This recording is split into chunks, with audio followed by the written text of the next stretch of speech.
A single father offers his table to a stranger on a stormy night, then watches in shock as a powerful man storms in, claiming she belongs to him. What started as one act of kindness becomes a dangerous fight for freedom, truth, and a love neither of them saw coming. Stay until the end to see how it all unfolds, and drop a like and comment with your city so I can see how far this story travels. Liam Carter had exactly 1 hour. 1 hour before he had to pick up his daughter from his neighbor's apartment. 1 hour before bedtime routines, homework checks, and the inevitable negotiation over whether brushing teeth for 30 seconds actually counted. 1 hour to sit somewhere that wasn't his kitchen, wasn't his car, wasn't the break room at the warehouse where he spent 45 hours a week unloading pallets. So he walked into Marino's on 5th Street just after 7, shook the rain off his jacket, and asked for a table for one. The hostess barely looked up. 45-minute wait. Fine. Name? Carter. She scribbled it down, handed him a pager that looked like it had survived a small war, and went back to her screen. Liam stepped aside, leaned against the wall near the door, and watched the Friday night chaos unfold. Couples waiting for anniversary reservations. Families with kids who were already melting down. A guy in a suit checking his watch every 10 seconds like it owed him money. Liam pulled out his phone. 3 texts from his daughter. Mia. Dad, can I have ice cream? Mia. Please? Mia. Mr. Peterson said yes if you say yes. He smiled despite himself and typed back, 1 scoop, after dinner. And tell Mr. Peterson I said thanks for the setup. The pager buzzed in his hand. He blinked, looked at the hostess. She was still staring at her screen, oblivious. He glanced at the device, definitely buzzing. He walked back up. This went off. She frowned. That's weird. You've only been here like 2 minutes. Yeah. She glanced at her monitor, then toward the dining room. Okay, hang on. She disappeared into the back. Liam stood there, pager still vibrating faintly in his palm, feeling vaguely like he'd broken some unspoken rule. Around him, the waiting crowd shuffled and sighed. The guy in the suit muttered something about calling ahead next time. Then the door opened behind him. A gust of wind and rain blew in, and with it, a woman. She wasn't dressed for the weather, just a thin black coat over a pale blouse. No umbrella, hair plastered to her face. She stood in the doorway for a moment, chest rising and falling like she'd been running. Her eyes swept the room, quick and sharp, then landed on the hostess stand. She walked up. Liam stepped aside without thinking. I need a table, she said. Her voice was low, steady, but there was something underneath it. Something tight. The hostess returned, glanced at her, then at the list. It's about a 45-minute wait right now. I can't wait that long. I'm sorry, but please. The word came out harder than it should have. The woman caught herself, softened. I need to sit down, somewhere inside, just for a little while. The hostess's expression didn't change. I can put your name down, but I can't bump anyone. It wouldn't be fair. The woman's jaw tightened. She looked around the restaurant like she was searching for another option, another exit, another anything. Her hands were shaking. Liam didn't plan it, didn't think it through. She can have mine. Both women turned to look at him. What? The hostess said. My table. She can have it. He held up the pager. This thing went off. I'm guessing that means something opened up. She needs it more than I do. The hostess blinked. Sir, you've been waiting. 2 minutes, Liam said. She looks like she's been waiting a lot longer. The woman stared at him. Up close, he could see her eyes were a sharp gray-green, the kind that looked like they didn't miss much. She was younger than he'd first thought, mid-20s maybe, soaked through, exhausted. You don't have to do that, she said quietly. I know. I'll be fine. Probably, but you'll be fine faster with a table. For a moment, she didn't move. Then, slowly, she nodded. The hostess looked between them, sighed, and gestured toward the dining room. All right, follow me. The woman hesitated, glanced back at Liam. Thank you. Don't worry about it. She followed the hostess inside. Liam watched her go, then turned back toward the door. The rain was still coming down hard outside. He pulled his jacket tighter and started toward the exit. Wait. He stopped. The woman was standing a few feet away, one hand on the back of a chair. The hostess had already walked off. You gave up your table, she said. Yeah. So now you're just leaving? That was kind of the idea. She looked at him for a long moment, then she pulled out the chair across from her. Sit. What? You gave me the table. The least I can do is share it. You don't have to. I know I don't have to. Her voice was firm, not angry, not soft, just certain. Sit down. Liam glanced toward the door. He still had 40 minutes before he needed to pick up Mia. And honestly, the idea of going back out into that rain didn't sound great. He sat. She pulled off her coat, draped it over the back of her chair. Underneath, her blouse was damp, clinging to her shoulders. She didn't seem to notice. She picked up the menu, scanned it without really reading, then set it down. I'm Elena, she said. Liam. Nice to meet you, Liam. You too. A waiter appeared almost instantly, like he'd been hovering nearby. Can I start you folks off with something to drink? Water, Elena said. Same, Liam added. The waiter nodded and disappeared. Silence settled over the table. Not uncomfortable exactly, but not easy either. Liam folded his hands on the table, glanced around the room. Elena stared at her menu like it was a puzzle she was trying to solve. So, Liam said eventually. Rough night? She looked up. For a second he thought she might brush him off. Then she let out a short, humorless laugh. You could say that. Want to talk about it? Not really. Fair enough. The waiter returned with 2 glasses of water and a basket of bread. Elena reached for a piece immediately, tore off a corner, and ate it without butter. Liam did the same. They chewed in silence. Can I ask you something? She said after a while. Sure. Why'd you do that? Give up your table? Liam shrugged. You needed it. That's not a reason. Why not? Because most people don't do things just because someone needs them. Maybe they should. She studied him, not suspiciously exactly. More like she was trying to figure out if he was real. You don't know me, she said. Nope. I could be anyone. Could be trouble. Could be. And you just... What? Decided to be nice? Is that really so weird? She didn't answer right away. She took another sip of water, set the glass down carefully. In my experience? Yeah, it is. Liam leaned back in his chair. That's a pretty bleak way to see the world. It's a pretty bleak world. Not all of it. She smiled, but it didn't reach her eyes. You always this optimistic? Not always, but I try. Why? Because I've got a 7-year-old daughter who still thinks people are basically good. I'd like to keep it that way as long as I can. That seemed to catch her off guard. She blinked, and something in her expression shifted. Just a little. Just enough.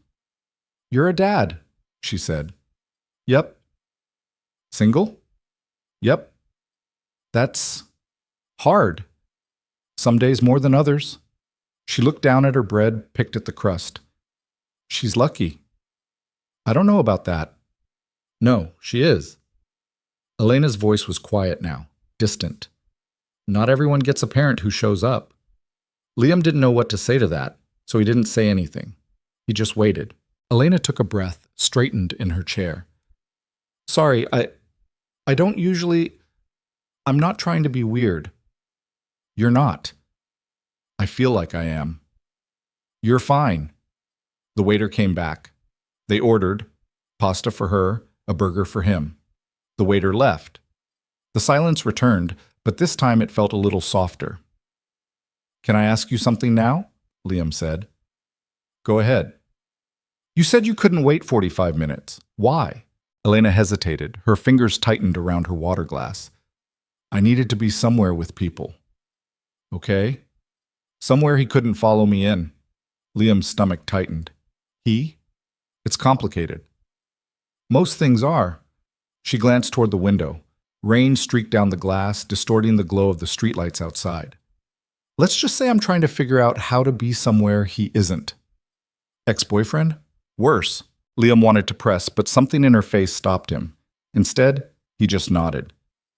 Well, for what it's worth, you're safe here.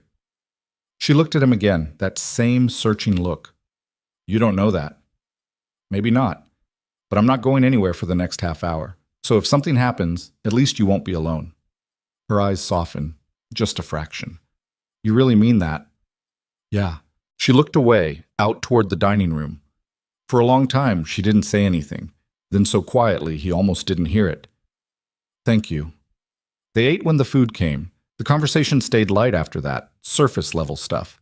Favorite foods, worst jobs, the kind of small talk that doesn't mean much but fills the space. Elena relaxed bit by bit.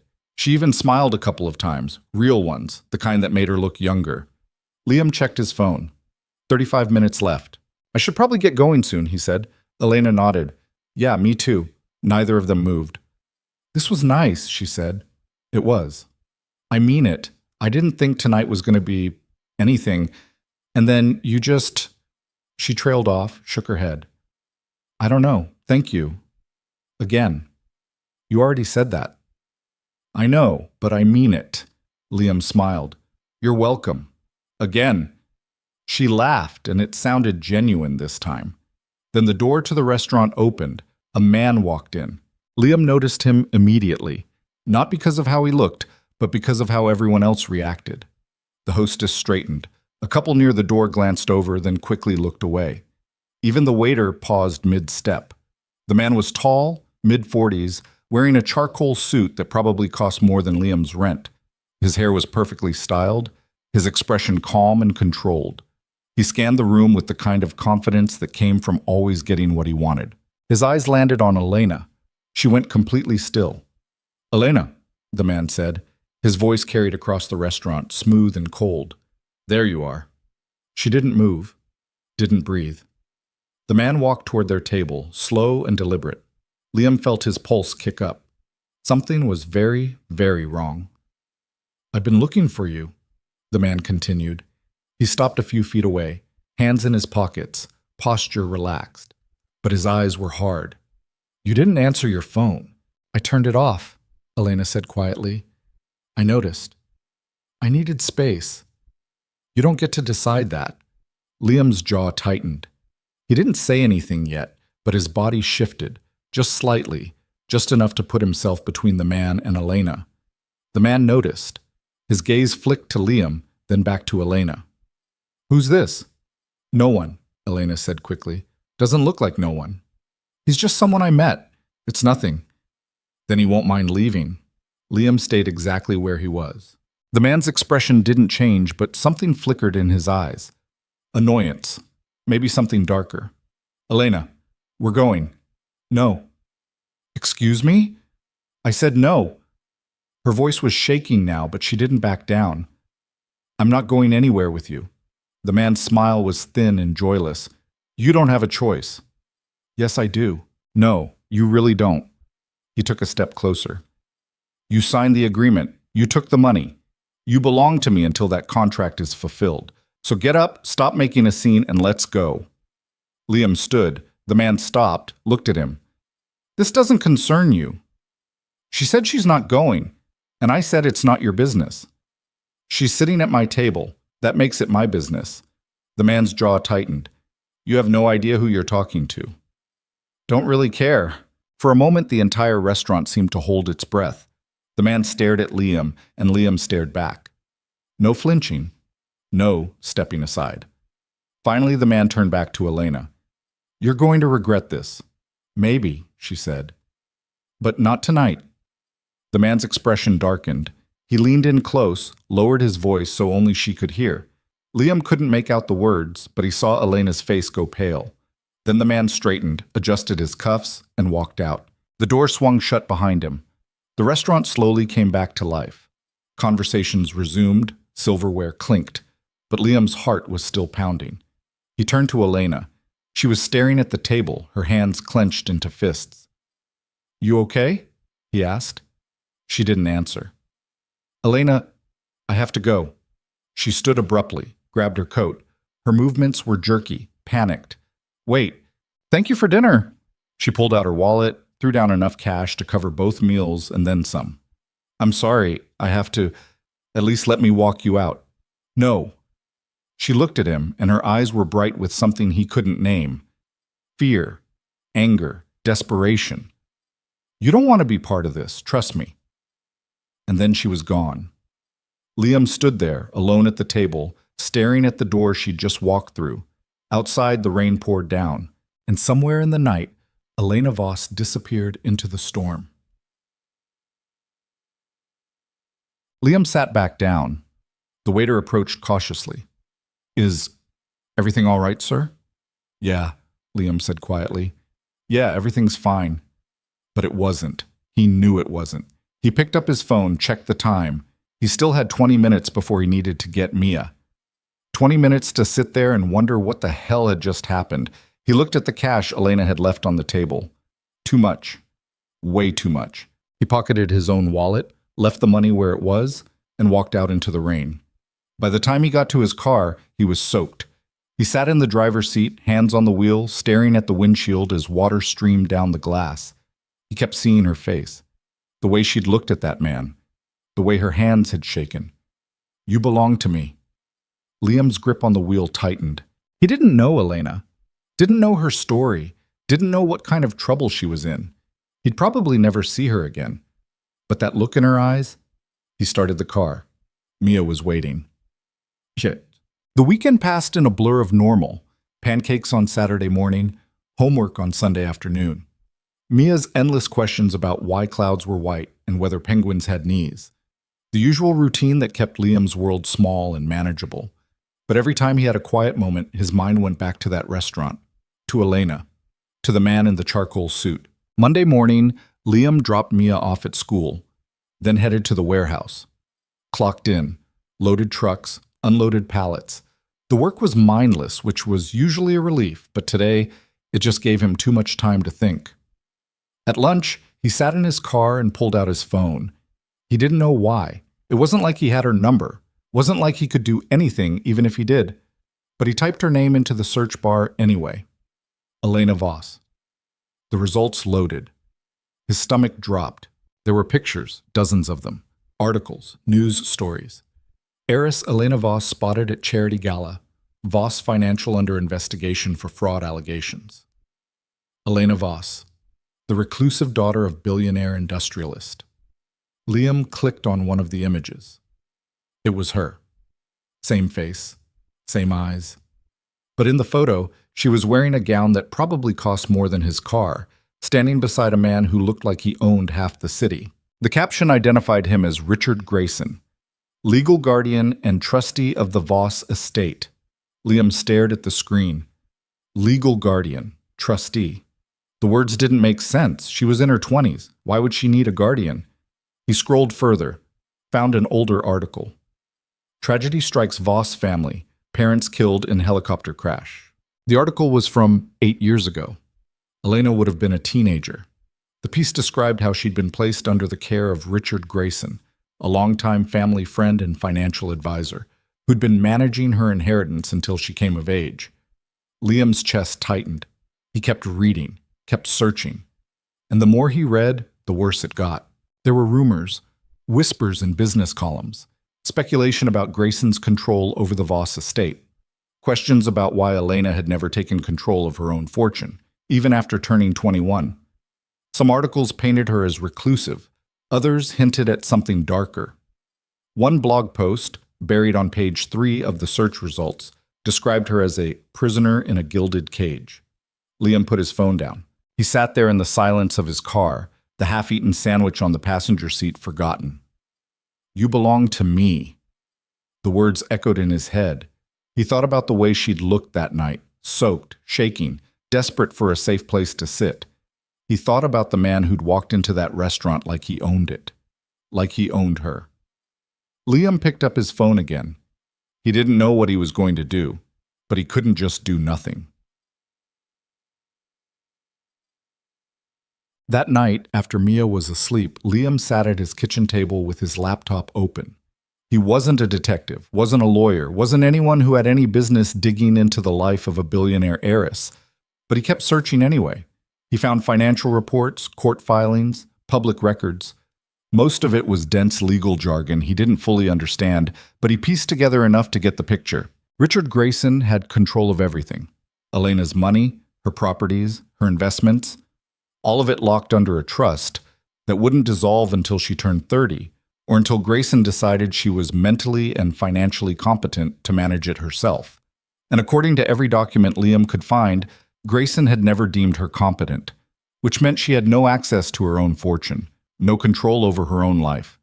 Liam leaned back in his chair, rubbed his eyes. This was insane. He was a warehouse worker from the South Side.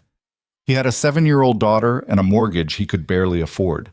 He had no business getting involved in something like this, but he kept thinking about that moment in the restaurant, the way she'd thanked him, the way she'd looked at him like he'd done something extraordinary when all he'd done was give up a table. Not everyone gets a parent who shows up. Her words echoed in his head. Liam closed the laptop. He didn't know what he was going to do, but he knew he couldn't just walk away. 3 days later, Liam was unloading a shipment when his phone buzzed. Unknown number. He almost didn't answer, but something made him stop, pull off his gloves, and swipe to accept. Hello? Silence. Then quietly, Liam? His heart skipped. Elena? Yeah. Her voice was shaky, uncertain. I wasn't sure if I should call. Where are you? Are you okay? I don't know, maybe. She took a breath. I need help. Liam glanced around the warehouse. His supervisor was across the floor, shouting at someone about a misplaced pallet. What kind of help? The kind I can't ask anyone else for. What does that mean? It means everyone in my life is either working for him or too scared to cross him, and I don't have anyone else. Liam's jaw tightened. Where are you? She told him. He grabbed his jacket. I'll be there in 20 minutes. Liam Carter had exactly 1 hour. 1 hour before he had to pick up his daughter from his neighbor's apartment. 1 hour before bedtime routines, homework checks, and the inevitable negotiation over whether brushing teeth for 30 seconds actually counted. 1 hour to sit somewhere that wasn't his kitchen, wasn't his car, wasn't the break room at the warehouse where he spent 45 hours a week unloading pallets. So he walked into Marino's on 5th Street just after 7, shook the rain off his jacket, and asked for a table for one. The hostess barely looked up. 45-minute wait. Fine. Name? Carter's. She scribbled it down, handed him a pager that looked like it had survived a small war, and went back to her screen. Liam stepped aside, leaned against the wall near the door, and watched the Friday night chaos unfold. Couples waiting for anniversary reservations. Families with kids who were already melting down. A guy in a suit checking his watch every 10 seconds like it owed him money. Liam pulled out his phone. 3 texts from his daughter, Mia. Dad, can I have ice cream? Mia. Please. Mia. Mr. Peterson said yes if you say yes.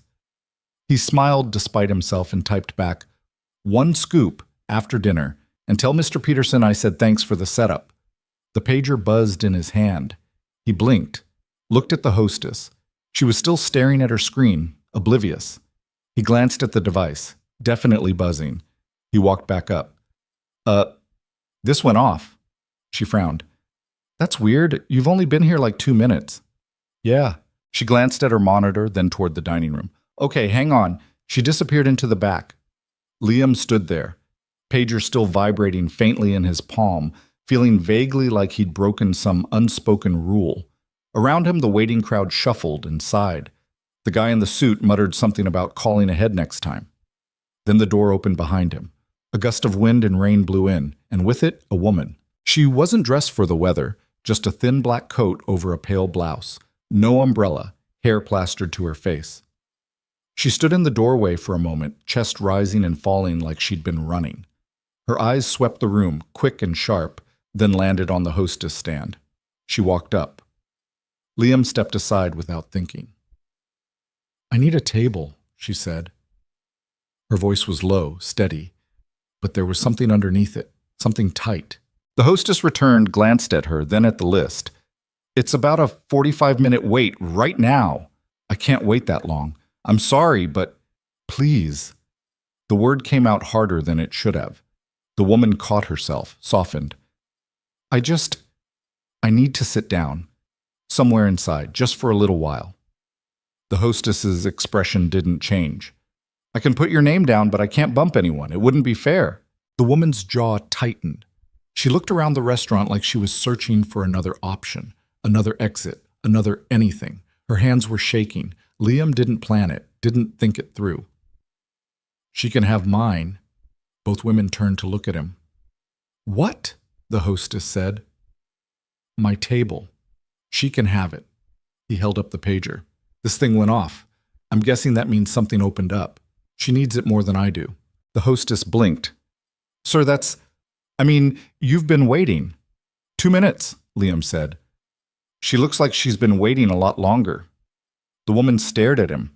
Up close, he could see her eyes were a sharp gray-green, the kind that looked like they didn't miss much.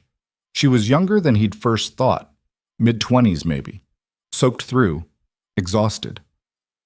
You don't have to do that, she said quietly. I know. I'll be fine. Probably. But you'll be fine faster with a table. For a moment she didn't move. Then slowly she nodded. The hostess looked between them, sighed, and gestured toward the dining room. All right, follow me. The woman hesitated, glanced back at Liam. Thank you. Don't worry about it. She followed the hostess inside. Liam watched her go, then turned back toward the door. The rain was still coming down hard outside. He pulled his jacket tighter and started toward the exit. Wait. He stopped. The woman was standing a few feet away, one hand on the back of a chair. The hostess had already walked off. You gave up your table, she said. Yeah. So now you're just leaving? That was kind of the idea. She looked at him for a long moment. Then she pulled out the chair across from her. Sit. What? You gave me the table. The least I can do is share it. You don't have to. I know I don't have to. Her voice was firm, not angry, not soft, just certain. Sit down. Liam glanced toward the door. He still had 40 minutes before he needed to pick up Mia. And honestly, the idea of going back out into that rain didn't sound great. He sat. She pulled off her coat, draped it over the back of her chair. Underneath, her blouse was damp, clinging to her shoulders. She didn't seem to notice. She picked up the menu, scanned it without really reading, then set it down. I'm Elena, she said. Liam. Nice to meet you, Liam. You too. A waiter appeared almost instantly, like he'd been hovering nearby. Can I start you folks off with something to drink? Water, Elena said. Same, Liam added. The waiter nodded and disappeared. Silence settled over the table. Not uncomfortable, exactly, but not easy either. Liam folded his hands on the table, glanced around the room. Elena stared at her menu like it was a puzzle she was trying to solve. So, Liam said eventually. Rough night? She looked up. For a second he thought she might brush him off.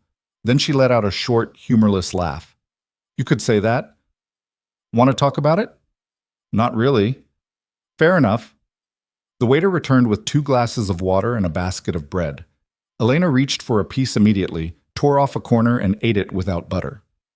Liam did the same. They chewed in silence. Can I ask you something? She said after a while. Sure. Why'd you do that? Give up your table. Liam shrugged. You needed it. That's not a reason. Why not? Because most people don't do things just because someone needs them. Maybe they should. She studied him. Not suspiciously, exactly.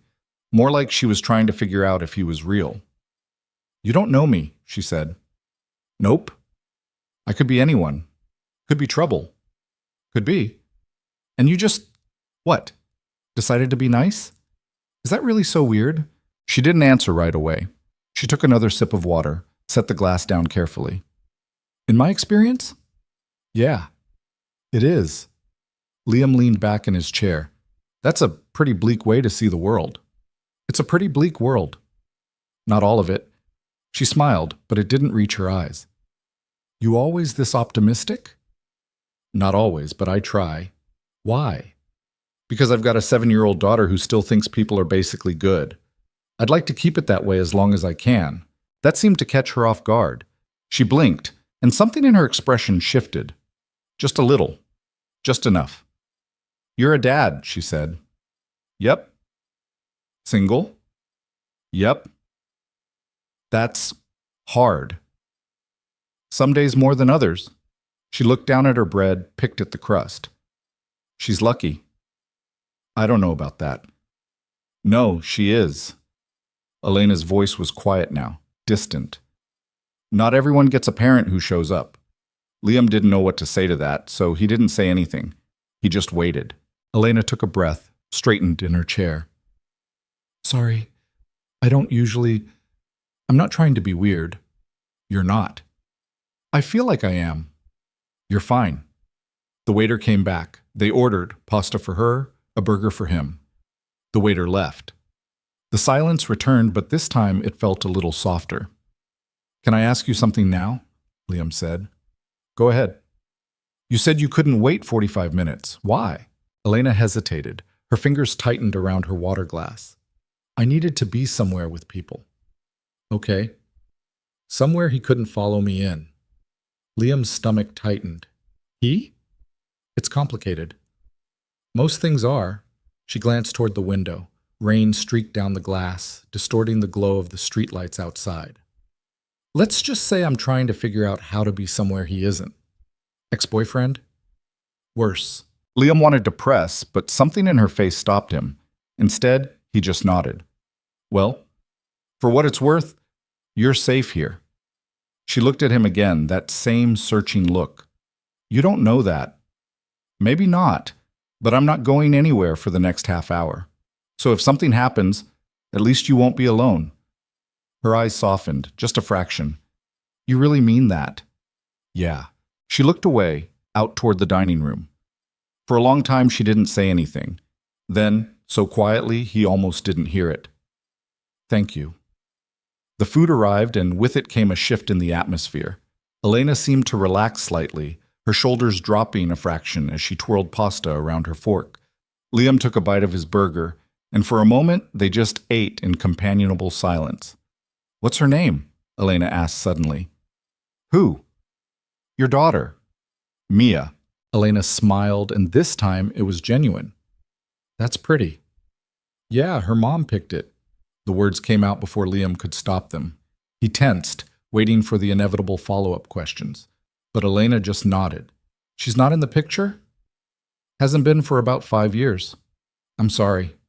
Don't be. We're better off. Elena studied him over her wine glass. You don't seem bitter about it. I was. For a while. Liam set down his burger, wiped his hands on a napkin. But being angry at someone who's not there doesn't change anything. Just makes you tired. That's a very mature perspective. It's a very exhausted perspective, Liam corrected. There's a difference. She laughed, really laughed this time. The sound caught the attention of a couple at a nearby table, who glanced over with mild curiosity before returning to their own conversation. So what do you do? Elena asked. Besides being a philosopher and a single dad.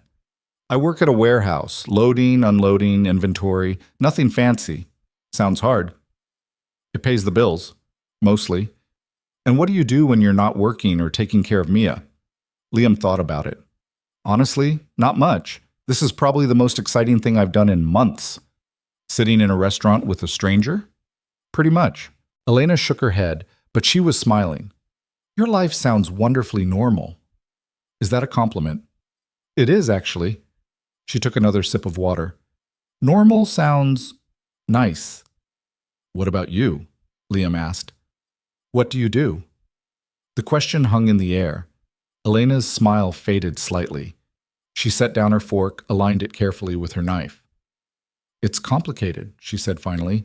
You said that before. Because it's true. Try me. She was quiet for a long moment, her gaze fixed on the table. When she finally spoke, her voice was careful, measured. My parents died when I was 17. Left me a lot of money, a lot of everything, really. I'm sorry. It was a long time ago. She paused. But the money came with conditions, a trust, a guardian to manage everything until I turned 30. That's a long time to wait.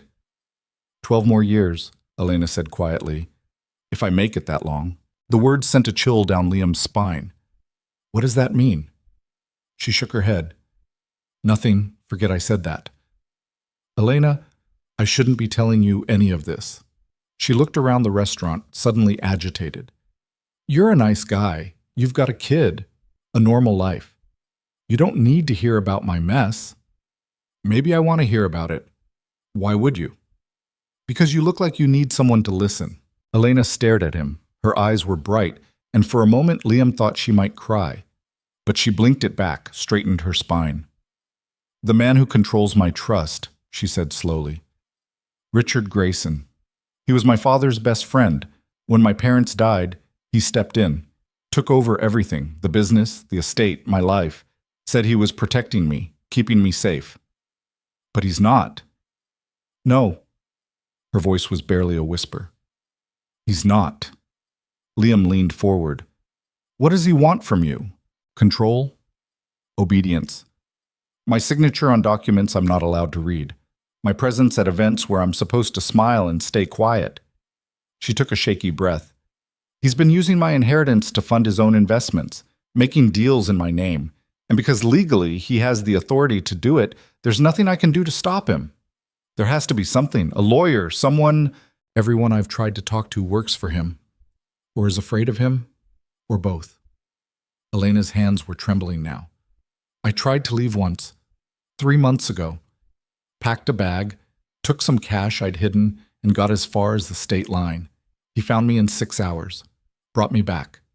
Told me if I ever tried again, he'd have me declared mentally incompetent and institutionalized. Liam felt his jaw clench. He can't do that. He can. He has doctors on retainer, lawyers who specialize in this kind of thing. One signature from him, and I disappear into some private facility for treatment. No visitors, no phone calls, no way out. That's kidnapping. It's guardianship law, and he knows how to use it. The restaurant suddenly felt too loud, too bright. Liam could hear the clatter of dishes, the buzz of conversation, the artificial cheerfulness of the music playing overhead. And across from him sat a woman who was drowning in plain sight. So tonight, Liam said carefully, you were running. I was trying to think, to figure out if there's any move I can make that he hasn't already anticipated. She laughed bitterly. Turns out there isn't. Where were you before you came here? Walking. Just walking in the rain. Trying to decide if I should keep fighting or just give up. And? I don't know. Elena looked at him, and the vulnerability in her eyes was almost unbearable. What would you do if you were me? Liam thought about Mia, about the lengths he'd go to keep her safe, to give her a life where she could make her own choices. He thought about what it would be like if someone tried to take that away from her. I'd fight, he said. Even if I didn't think I could win. I'd fight anyway. Why? Because the alternative is letting someone else decide who you get to be. And that's not a life, that's just existing. Elena's eyes filled with tears. She blinked them back furiously, but one escaped anyway, tracking down her cheek. She wiped it away quickly. I don't even know you, she said. But that's the first thing anyone said to me in years that felt true. It is true. You make it sound simple. It's not simple, but it's true anyway. She opened her mouth to respond, but then her gaze shifted to something over Liam's shoulder. Her entire body went rigid. He's here, she whispered. Liam turned. The man walking through the door was exactly what Liam had expected, and somehow worse.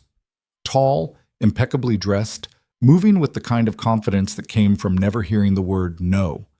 His eyes scanned the restaurant with cold precision, and when they landed on Elena, his expression didn't change. He just started walking toward their table. Elena, the man said as he approached. His voice was smooth, controlled. There you are. She didn't move, didn't breathe. The man stopped a few feet from the table, hands in his pockets, posture relaxed, but his eyes were hard. I've been looking for you. I turned off my phone, Elena said quietly. I noticed. I needed space. You don't get to decide that. Liam felt every muscle in his body tense. He stayed seated, but his hands were flat on the table, ready to move.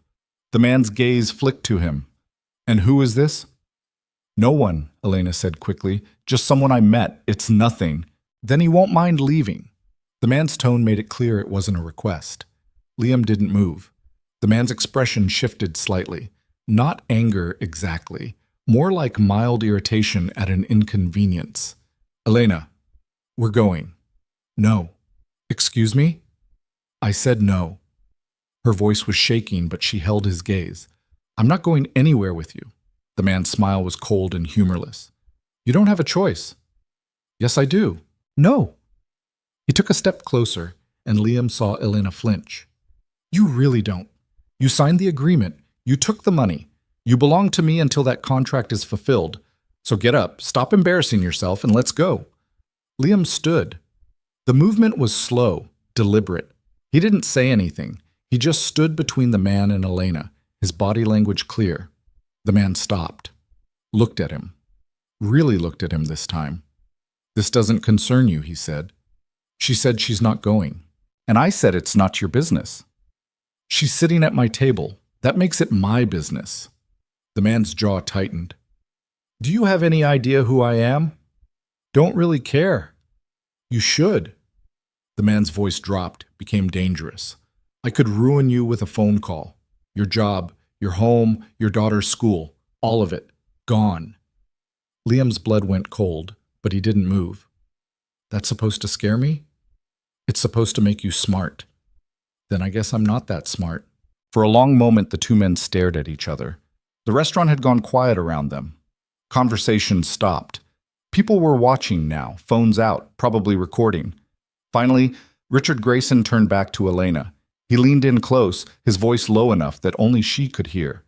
Liam saw her face go pale, saw her hands grip the edge of the table. Then Grayson straightened, adjusted his cuffs, and looked at Liam one more time. You have no idea what you're getting involved in, he said. Maybe not, but she's staying. Grayson's smile was thin and cruel. We'll see. He walked out without another word. The door swung shut behind him, and slowly the restaurant came back to life. Conversations resumed, quieter now, tinged with speculation and curiosity. The waiter appeared, hovering uncertainly nearby. Liam sat back down. His hands were shaking. Elena was staring at the table, her breathing shallow and fast. You okay? Liam asked. She didn't answer. Elena, you shouldn't have done that. Her voice was barely audible. What? Stood up to him. You shouldn't have done that. He was threatening you. And now he's going to come after you. She looked up, and her eyes were wild. He meant what he said. He'll destroy you, your job, your home, everything. He's done it before. Let him try. You don't understand. He doesn't make empty threats. If he said he'll ruin you, he will. Liam reached across the table, covered her hand with his. Hey, look at me. She did. I'm not afraid of him, Liam said, and neither should you be. That's easy to say when you don't know what he's capable of. Maybe, but I know what I saw. And what I saw was someone using fear to control you, and that's not okay. Tears spilled down Elena's cheeks now, and she didn't try to stop them. You're going to regret this. Probably, Liam admitted. But I'll regret it less than doing nothing. She stared at him like he was something impossible, something she couldn't quite believe was real. I have to go, she said suddenly. She stood, grabbed her coat, her movements jerky and panicked. Wait, thank you for dinner. She pulled out her wallet, threw down enough cash to cover both meals and then some. I'm sorry. I'm so sorry. You seem like a good person, and I can't. At least let me walk you out. No. She backed toward the door, shaking her head. You don't want to be part of this. Trust me. Just forget you ever met me. And then she was gone. Liam sat there, alone at the table, staring at the door. The waiter approached cautiously. Sir, is everything all right? Liam looked at the cash Elena had left on the table. Way too much. Yeah, he said quietly. Everything's fine. But it wasn't. He knew it wasn't. Look, by the time Liam got to his car, the rain had turned into a downpour. He sat in the driver's seat, hands on the wheel, staring at the windshield as water streamed down the glass. He kept seeing her face, the way she'd looked at Grayson, the way her hands had shaken. You belong to me.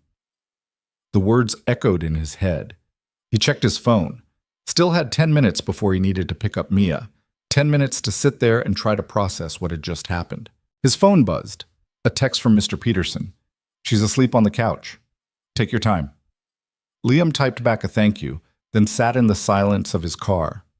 He thought about Elena. about the life she'd described, about the man who controlled every aspect of it. He thought about Mia, safe and warm in his neighbor's apartment. He thought about what it would be like if someone tried to take her from him, to control her, to erase who she was. The anger came slowly, then all at once. Liam started the car. He didn't know what he was going to do, but he knew he couldn't just walk away. Okay. The weekend passed in a blur. Saturday morning pancakes with Mia, Sunday afternoon at the park. The normal rhythms that usually kept Liam grounded felt hollow now, like he was going through the motions while his mind was somewhere else, somewhere in the rain with a woman he'd met once. He tried to push it away, tried to tell himself it wasn't his problem, wasn't his business. Elena had said it herself, "Forget you ever met me." But he couldn't. Monday morning, Liam dropped Mia at school, then sat in his car in the parking lot. He pulled out his phone. He didn't know her number, didn't even know her last name, really, but he typed it in anyway. Elena. Nothing useful came up. Just generic results, common names, people who weren't her. He tried again. Added details. Elena Guardian Trust Fund. The results loaded. His stomach dropped. There were articles, photos, news stories going back years. Voss Harris makes rare public appearance. Richard Grayson denies allegations of financial impropriety. Elena Voss, the billion-dollar prisoner? Liam clicked on one, then another, then another. The picture that emerged was worse than he'd imagined. Elena Voss, daughter of industrialist mogul Marcus Voss, orphaned at 17 when her parents' helicopter crashed in the mountains. Left with a fortune estimated at over $2 billion, placed under the guardianship of Richard Grayson, her father's oldest friend and the executor of the estate. Grayson had promised to protect her, to prepare her for the responsibilities that came with that kind of wealth. Instead, he'd locked her away. The articles were careful, written in the language of speculation and unnamed sources. But the pattern was clear. Elena had no access to her own money, no control over her own life. She appeared at charity events when Grayson needed her for optics, gave carefully scripted interviews when it served his purposes, and otherwise lived in isolation. There were rumors of escape attempts, of lawyers who'd tried to help her, only to be buried under legal fees and non-disclosure agreements, of family friends who'd been quietly paid off or threatened into silence. One blog post, buried on the third page of results, used the phrase modern-day Rapunzel. Another called her the ghost heiress. Liam put his phone down. He sat in his car in the school parking lot, watching other parents drop off their kids, living their normal lives, and he felt the weight of what he'd stumbled into. This wasn't just some bad relationship. This wasn't just a controlling ex-boyfriend. This was systematic, calculated, legal, and there was nothing he could do about it. He started the car, headed to work, tried to convince himself that he'd done what he could, but the feeling wouldn't go away. 3 days later, Liam was unloading a shipment of auto parts when his phone buzzed. Unknown number. He almost didn't answer. His supervisor was watching, and they had quotas to meet, but something made him stop, pull off his gloves, swipe to accept. Hello? Silence. Then, quietly, Liam? His heart stopped. Elena? Yeah. Her voice was shaky, uncertain. I wasn't sure if I should call. How did you get my number? I have my ways. A pause. Is this okay? Am I bothering you? No, it's fine. Are you okay? I don't know. She took a breath and he could hear it trembling. I need help. Liam glanced around the warehouse. His supervisor was across the floor, shouting at someone about a misplaced pallet. What kind of help? The kind I can't ask anyone else for. What does that mean? It means everyone in my life is either working for him or too scared to cross him. Her voice broke slightly. And I don't have anyone else. Liam's chest tightened. Where are you? She gave him an address. A coffee shop on the east side, about 20 minutes away. I'll be there in half an hour, Liam said. You don't have to... I'll be there. He hung up. His supervisor caught him on the way out. Carter, where the hell do you think you're going? Family emergency. We've got a truck to finish. I'll make it up tomorrow. Double shift if you need. He didn't wait for an answer, just grabbed his jacket and headed for the exit. The coffee shop was small, tucked between a dry cleaner and a pawn shop. Liam walked in and spotted Elena immediately. She was sitting in the back corner, hood up, sunglasses on even though it was overcast outside. A mostly empty cup of coffee sat in front of her. He sat down across from her. She didn't look up right away, just stared at her cup. "Thank you for coming," she said finally. "Of course. You didn't have to." "Yeah, I did." She lifted her head, and even through the sunglasses he could see the exhaustion in her face. "He knows about you." Liam's jaw tightened. "What?" "Grayson, he knows your name, where you work, where you live." She pulled off the sunglasses, and her eyes were red. "He had someone follow you, take pictures, run a background check. He knows everything." "When?" "The day after the restaurant. He wanted to know who you were, why you helped me." Liam felt cold. "What's he gonna do?" "I don't know. Maybe nothing, maybe everything." Elena's hands were shaking around her coffee cup. "But I had to warn you. I couldn't let you walk into this blind." "Okay." "Okay?" She stared at him. "That's it? Just okay?" "What do you want me to say?" "I want you to be angry, or scared, or tell me to leave you alone." Her voice rose slightly. "I want you to react like a normal person would when I tell you that a billionaire sociopath is probably planning to destroy your life." Liam leaned back in his chair. "I'm not going to do that." "Why not?" "Because getting angry doesn't change anything, and being scared doesn't help you." Elena laughed, but there was no humor in it. "You're insane." "Probably. You have a daughter, a job, a life. You should be running as far away from me as possible." "Should I?" "Yes." "And what about you?" Liam leaned forward. "What happens to you if I do that?" She didn't answer. "That's what I thought." Elena's eyes filled with tears. "Why are you doing this?" "Because someone should." "That's not a good enough reason to risk everything." "It is for me." They sat in silence for a long moment. Outside, traffic moved past the window. Inside, the coffee machine hissed and sputtered. Finally, Elena spoke. "I think there's a way out." Liam's attention sharpened. "What do you mean?" "The trust, the guardianship. It's all built on legal paperwork, contracts, clauses." She pulled a folder from her bag, slid it across the table. "I've been going through everything I could find, looking for a loophole. And there's a provision buried in the original trust documents. If I can prove that Grayson is acting against my best interests, if I can show evidence of fraud or mismanagement, the guardianship can be dissolved early." Liam flipped open the folder. Inside were photocopies of legal documents, highlighted sections, handwritten notes in the margins. He looked up at her. "This is a lot of work."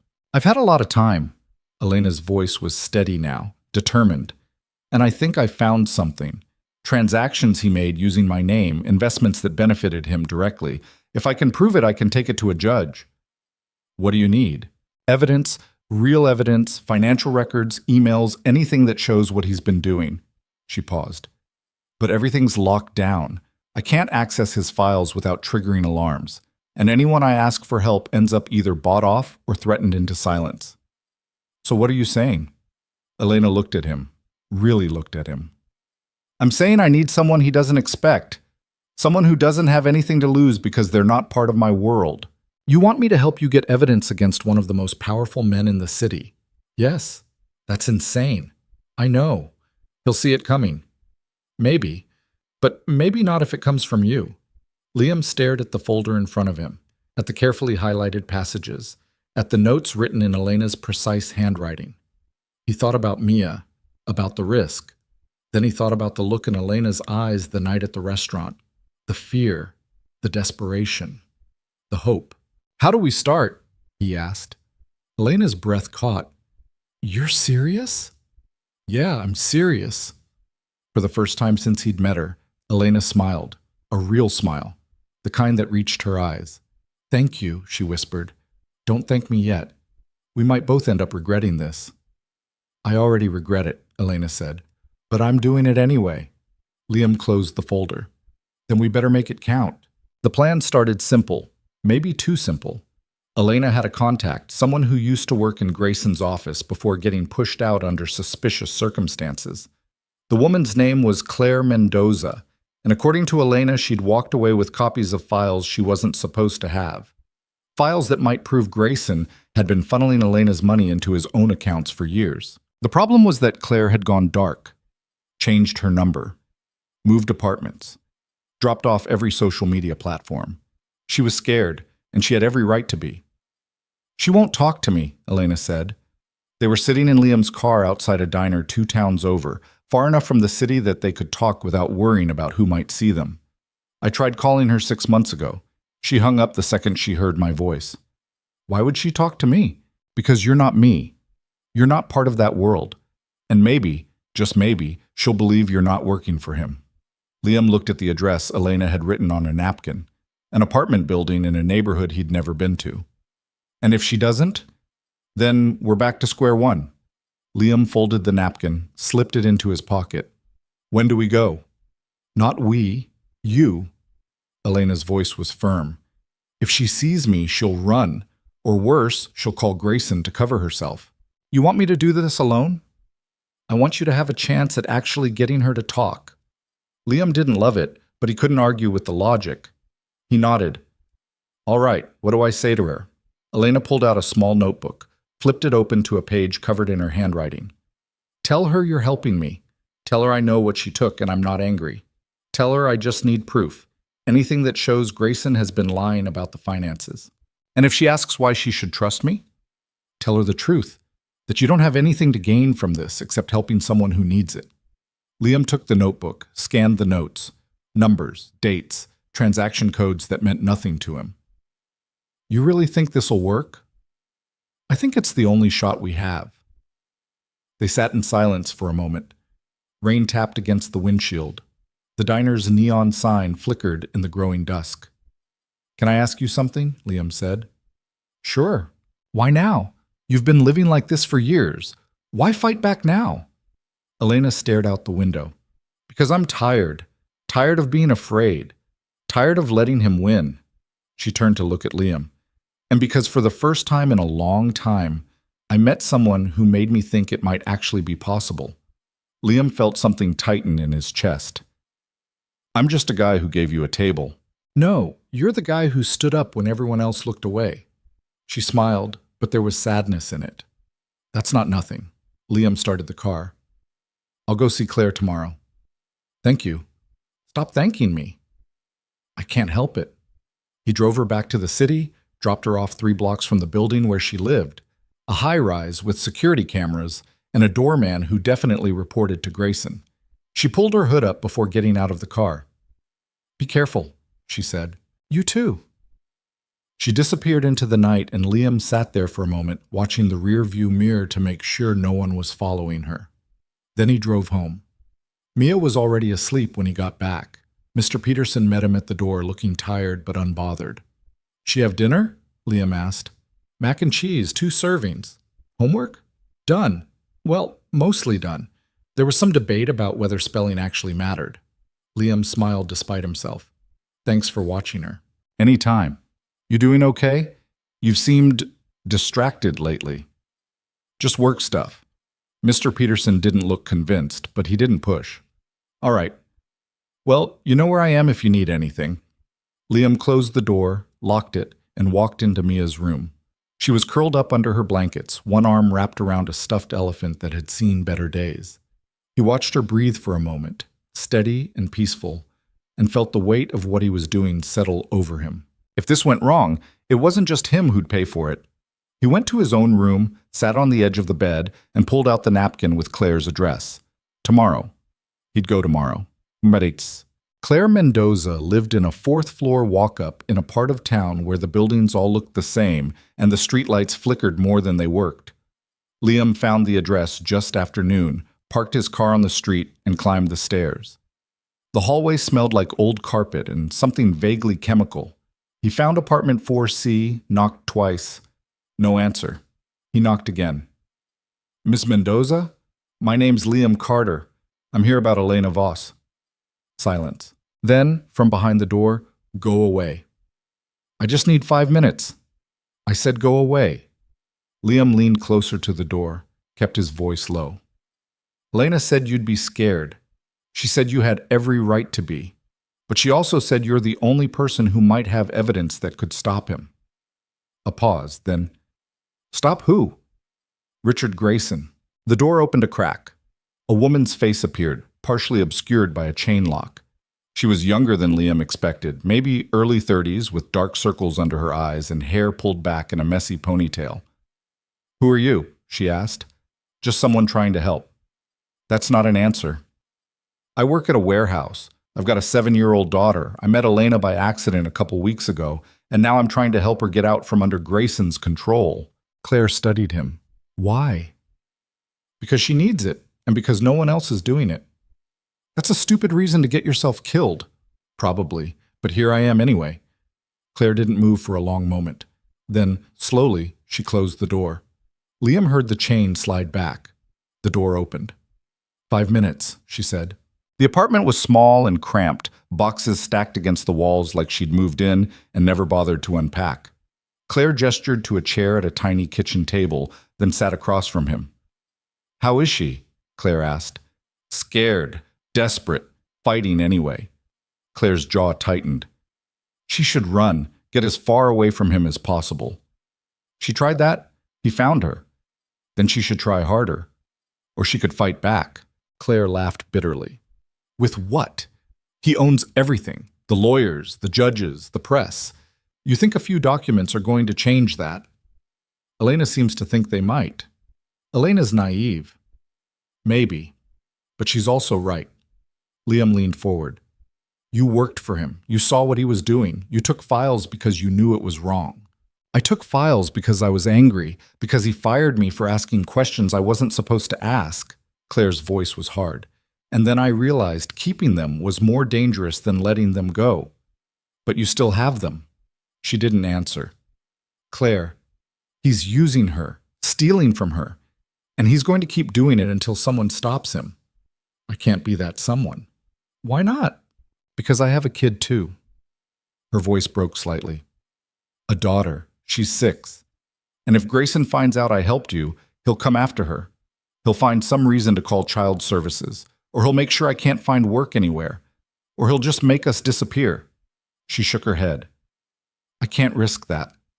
Liam understood, more than she probably knew. What if I could make sure your name stays out of it? What if the evidence came from me, not you? He'd know. He always knows. Maybe. But maybe it's worth the risk. Claire stared at him. You really believe that? Yeah, I do. She got up, walked to one of the boxes stacked against the wall. She pulled it open, dug through files and folders, and finally pulled out a manila envelope. She held it for a moment like she was weighing whether to hand it over or throw it in the trash. Then she set it on the table. Everything's in here. Bank statements, wire transfers, emails between Grayson and his accountants. Proof that he's been moving Elena's money into offshore accounts under shell companies he controls. Liam picked up the envelope. It was heavier than he expected. This is enough? It should be, if you can get it to the right person, someone who isn't on his payroll. And if I can't? Then you just signed both our death warrants. Liam slipped the envelope into his jacket. Thank you. Don't thank me. Just make sure it's worth it. He stood, started toward the door. Then he stopped. Your daughter. What's her name? Claire hesitated. Sophia. She's lucky to have you. I hope you're right. Liam left the apartment, took the stairs 2 at a time, and didn't breathe easy until he was back in his car. He locked the doors, put the envelope on the passenger seat, and sat there for a moment, staring at it. This was real now. This was evidence that could bring down one of the most powerful men in the city, or get him killed trying. He started the car and drove. Batch. Elena was waiting for him at a park on the west side, sitting on a bench near a playground where a few kids were screaming their way down a slide. She stood when she saw him, her face tense. Did she talk to you? Liam handed her the envelope.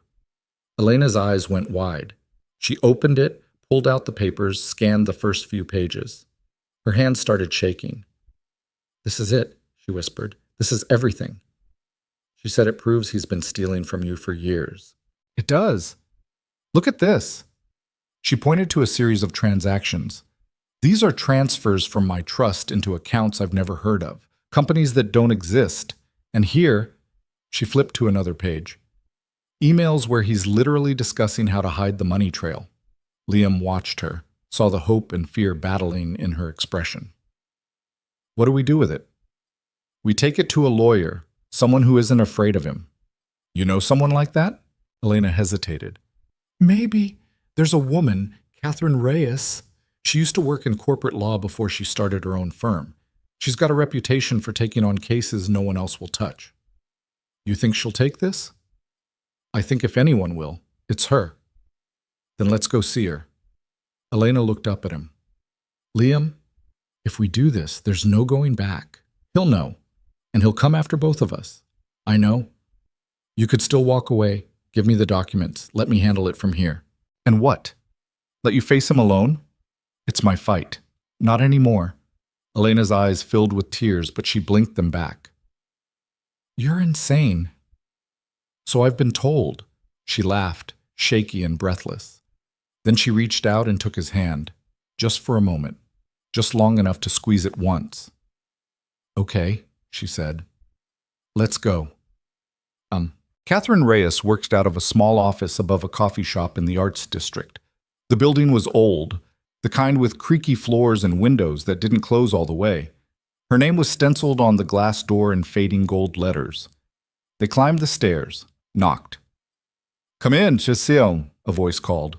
The office was cluttered but organized, stacks of files on every surface, law books lining the walls, a desk buried under paperwork. Behind it sat a woman in her 50s with short gray hair and sharp eyes. Can I help you? She asked. Ms. Reyes, my name is Elena Voss. This is Liam Carter. We need a lawyer. Catherine's expression didn't change, but something flickered in her eyes. Recognition, maybe, or caution. What kind of case? Trust dissolution, guardian misconduct, fraud. Elena set the envelope on the desk. And we have evidence. Catherine picked up the envelope, pulled out the documents. She read in silence for a long time. When she finally looked up, her face was unreadable. Do you know who you're accusing? She asked. Yes, Elena said. Do you understand what he'll do if you move forward with this? Yes. Catherine set the documents down. I've heard stories about Richard Grayson, about what happens to people who cross him. I know. Then you also know that taking this case could destroy my practice, maybe worse. Elena's shoulders sagged. I understand. I'm sorry for wasting your time. She reached for the envelope, but Catherine held up a hand. I didn't say I wouldn't take it. Elena froze. What? I said it could destroy my practice. I didn't say I wasn't willing to risk it. Catherine leaned back in her chair. I've been waiting for someone to come after Grayson for years. I've seen too many people crushed by men like him. If you're serious about this, if you're ready to fight, then so am I. Elena's voice was barely a whisper. You'll help us. I'll help you. But you need to understand something. This won't be easy. Grayson will throw everything he has at us. Money, lawyers, intimidation. We'll be outgunned and outspent. But we have the truth, Liam said. Catherine smiled grimly. The truth is a good start, but it's not always enough. She looked at Elena. Are you prepared to testify? To stand in front of a judge and tell them everything he's done? Yes. Even if it means your life will never be the same? Elena didn't hesitate. Yes, Catherine nodded. Then we have work to do. The next 2 weeks were a blur. Catherine filed a petition with the court to dissolve the guardianship and remove Grayson as trustee. The documents were served to Grayson's office on a Tuesday morning. By Tuesday afternoon, Elena's phone was ringing non-stop. Blocked numbers. Unknown callers. She stopped answering after the third voicemail threatened legal action for defamation. Liam's life didn't fare much better. His supervisor at the warehouse pulled him aside Wednesday morning. Carter, we need to talk. Liam followed him into the office. The supervisor closed the door, crossed his arms. I got a call yesterday from a lawyer representing someone named Richard Grayson. You know him? Liam's stomach dropped. Yeah, I know him. He's asking questions about you, your employment history, your finances. Whether you've had any complaints filed against you. What'd you tell him? I told him to go through HR like everyone else. The supervisor's expression was hard. But Carter, whatever you're mixed up in, you need to figure it out, fast. I can't have lawyers sniffing around here. Understood. I mean it. One more call like that, and I'm going to have to let you go. Liam nodded, walked out of the office. His hands were shaking. It was starting. That night he got home to find a letter taped to his door. No postage. Hand-delivered. Inside was a single page, typed. No signature. Stop now, or your daughter will pay the price. Liam's blood went cold. He called Elena immediately. They're threatening Mia. Her voice was tight. What did they say? He read her the letter. Silence on the other end, then, Liam, you need to walk away. Right now, this is too dangerous. I'm not walking away. They're threatening your daughter. I know what they're threatening, and I'm not backing down. Liam, Elena, listen to me. If I walk away now, he wins. And he keeps winning, forever. Is that what you want? She didn't answer right away. When she did, her voice was barely audible. No. Then we keep going. What about Mia? Liam looked at the letter in his hand. I'll keep her safe, but I'm not letting him scare me off. You're sure? I'm sure. Elena let out a shaky breath. Okay, then we keep going. Liam hung up, walked into Mia's room. She was sitting on her bed, coloring in a notebook. Hey, kiddo. Hi, Dad. How was school? Good. We learned about fractions. Yeah? You like fractions? She wrinkled her nose. They're weird. Liam sat down next to her. Can I ask you something? Sure. If something scary happened, would you tell me? Mia looked up, her crayon pausing mid-stroke. What kind of scary? Any kind. If someone said something that made you uncomfortable, or if you saw someone you didn't know hanging around, anything like that. Her face grew serious. Are we in trouble? No, I just want to make sure you know you can always talk to me. I know. Good. He kissed the top of her head. Now finish your coloring. I'll make dinner. But as he walked to the kitchen, the letter still clutched in his hand, Liam knew he'd crossed a line he couldn't uncross. Grayson was playing for keeps now. And so was he. The court date was set for 3 weeks out.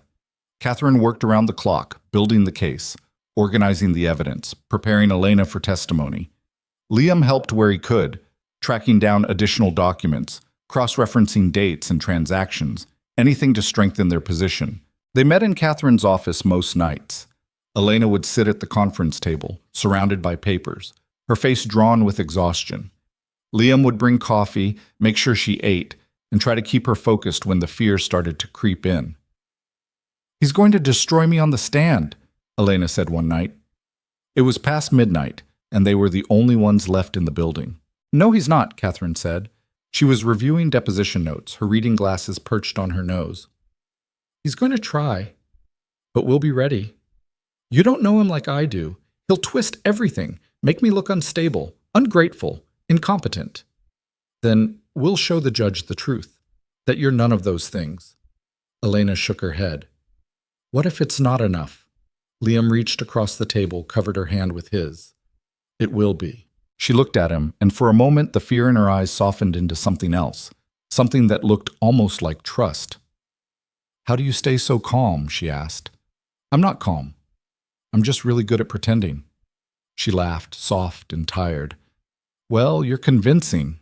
Catherine looked up from her notes. All right, you two, go home, get some sleep. We've got a long day tomorrow. Liam walked Elena to her car. The street was quiet, the city settling into the late-night lull. She unlocked the door, then hesitated. Liam? Yeah? Thank you for all of this. I don't think I've said that enough. You've said it plenty. I mean it, though. You didn't have to do any of this, and you're still here. Where else would I be? She smiled, but it didn't quite reach her eyes. Most people would have run by now. I'm not most people. No, you're not. She got in her car, and he watched her drive away. Then he walked to his own car, sat in the driver's seat, and let himself feel the exhaustion he'd been holding back all day. His phone buzzed, a text from Mr. Peterson. Mia's asleep. Asking about you, though. Everything okay? Liam typed back, "Yeah, be home soon." He drove through the empty streets, past closed storefronts and flickering lights, and tried not to think about the letters still sitting on his kitchen counter. Tried not to think about what might happen if they lost. Tried not to think about anything except getting home to his daughter. Utikit. 2 days before the court hearing, Grayson made his move. Liam got the call just before dawn. Catherine's voice was clipped, professional, but he could hear the tension underneath. They filed a countersuit, defamation, emotional distress, claiming Elena is mentally unstable and that we're exploiting her for financial gain. Liam sat up in bed. Can they do that? They can try. And they did. They're asking the judge to dismiss our case and sanction me for filing frivolous claims. What does that mean for us? It means we have to fight on 2 fronts now. Prove the guardianship should be dissolved and defend against their claims that Elena isn't competent to make that decision. Liam's jaw tightened. They're trying to bury us. Yes, but we're not buried yet, Catherine paused. I need you to do something for me. What? Find out if there's anyone else Grayson has done this to, anyone who tried to fight back and got crushed. If we can show a pattern of behavior, it strengthens our case. Where do I even start? Start with former employees, business partners, anyone who might have crossed him and lived to tell about it. Liam was already out of bed, pulling on clothes. I'll find someone. Be careful. If he finds out you're digging, I know. He hung up, grabbed his jacket, and headed out into the pre-dawn cold. The city was just starting to wake up, early shift workers heading to buses, delivery trucks rumbling through intersections. Liam drove to the public library, waited for it to open, and then spent the next 6 hours combing through old newspaper archives and business records. He found 3 names, 3 people who'd worked closely with Grayson and then suddenly disappeared from public life. One was a former business partner who'd filed a lawsuit alleging fraud before abruptly dropping it and moving out of state. Another was an accountant who'd been fired and then sued for breach of contract, only to settle out of court with an NDA attached. The third was a woman who'd been Grayson's personal assistant for 5 years before quitting without explanation. Liam tracked down contact information for all 3. 2 of the numbers were disconnected. The third, the personal assistant, rang 4 times before someone picked up. Hello? Is this Angela Moretti? A pause. Who's asking? My name is Liam Carter. I'm helping someone build a case against Richard Grayson. The line went silent. For a moment, Liam thought she'd hung up. Then, I can't talk to you. Please, just 5 minutes. I signed an NDA. If I talk, he'll sue me into oblivion. What if I told you we have evidence that could actually take him down? That you wouldn't be fighting alone? Another pause, longer this time. What kind of evidence? Financial records, proof he's been stealing from his clients, lying about assets. We're going to court in 2 days. Angela's voice dropped to a whisper. You're really going after him? Yes. You're insane. So I've been told. She laughed, but it sounded more like a sob. I don't know if I can help you. Anything you can tell us. Anything that shows he's done this before. It could make the difference. Silence again. Liam held his breath. Finally, meet me tomorrow. There's a park on the north side, Riverside Commons, 2 in the afternoon. I'll be there. And Liam? Yeah? Be careful. He has people everywhere. The line went dead. Liam sat in the library parking lot, staring at his phone. One day. They had 1 day to pull this together. He started the car and headed back to Catherine's office. The fight was just beginning. Riverside Commons was one of those parks that looked better in summer. In late autumn, it was mostly bare trees and muddy paths, with a few benches scattered along the water where nobody sat unless they had to. Liam arrived 15 minutes early, parked where he could see the main entrance, and waited. Angela Moretti showed up at exactly 2 o'clock. She was tall, thin, wearing a long coat and sunglasses even though the sky was overcast. She walked quickly, glancing over her shoulder twice before sitting down on the bench Liam had claimed. You Carter? She asked without looking at him. Yeah. You alone? Yeah. She finally turned to face him, pulling off the sunglasses. Her eyes were dark and guarded, the kind that had seen too much and trusted too little. I've got 20 minutes. After that, I'm gone. Fair enough. And nothing I say gets recorded. Nothing gets written down with my name on it. You understand? I understand. Angela settled back against the bench, arms crossed tight. What do you want to know?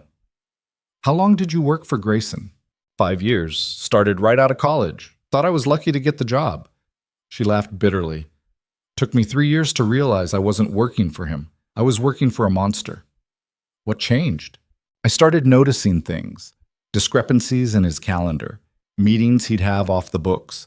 Calls he'd take in the other room and come back from looking satisfied. Like he'd just crushed something. She paused. Then I started paying attention to the people around him, how they acted, how they looked at him. And they were terrified, all of them, even the ones who smiled and laughed at his jokes. You could see it in their eyes. Liam leaned forward slightly. Did you ever see him do anything to Elena Voss? Angela's jaw tightened. I saw enough? Like what? Like the time she tried to fire him. She was 19, maybe 20. Came into his office, told him she wanted to take control of her own trust. Said she was an adult and didn't need a guardian anymore. Angela's voice dropped. He laughed. Right in her face. Then he made a phone call. 10 minutes later, 2 men in suits showed up. Told her if she didn't sign a document reaffirming his guardianship, they'd have her committed for psychiatric evaluation. Liam felt his stomach turn. What'd she do? She signed. What choice did she have? Angela shook her head. I never forgot the look on her face, like something inside her just broke. Did you tell anyone? Who was I going to tell? Everyone who mattered was either on his payroll or too scared to cross him. She pulled her coat tighter. I tried once, went to a lawyer, explained what I'd seen. The lawyer listened, took notes, promised to look into it. And 2 days later, I got called into Grayson's office. He had a file on me. Every mistake I'd ever made. Every secret I'd ever kept. Things I'd never told anyone. He laid it all out on his desk and told me if I ever tried something like that again, he'd make sure I never worked anywhere again. Ever. So you left. Not right away. Took me another year to get the courage.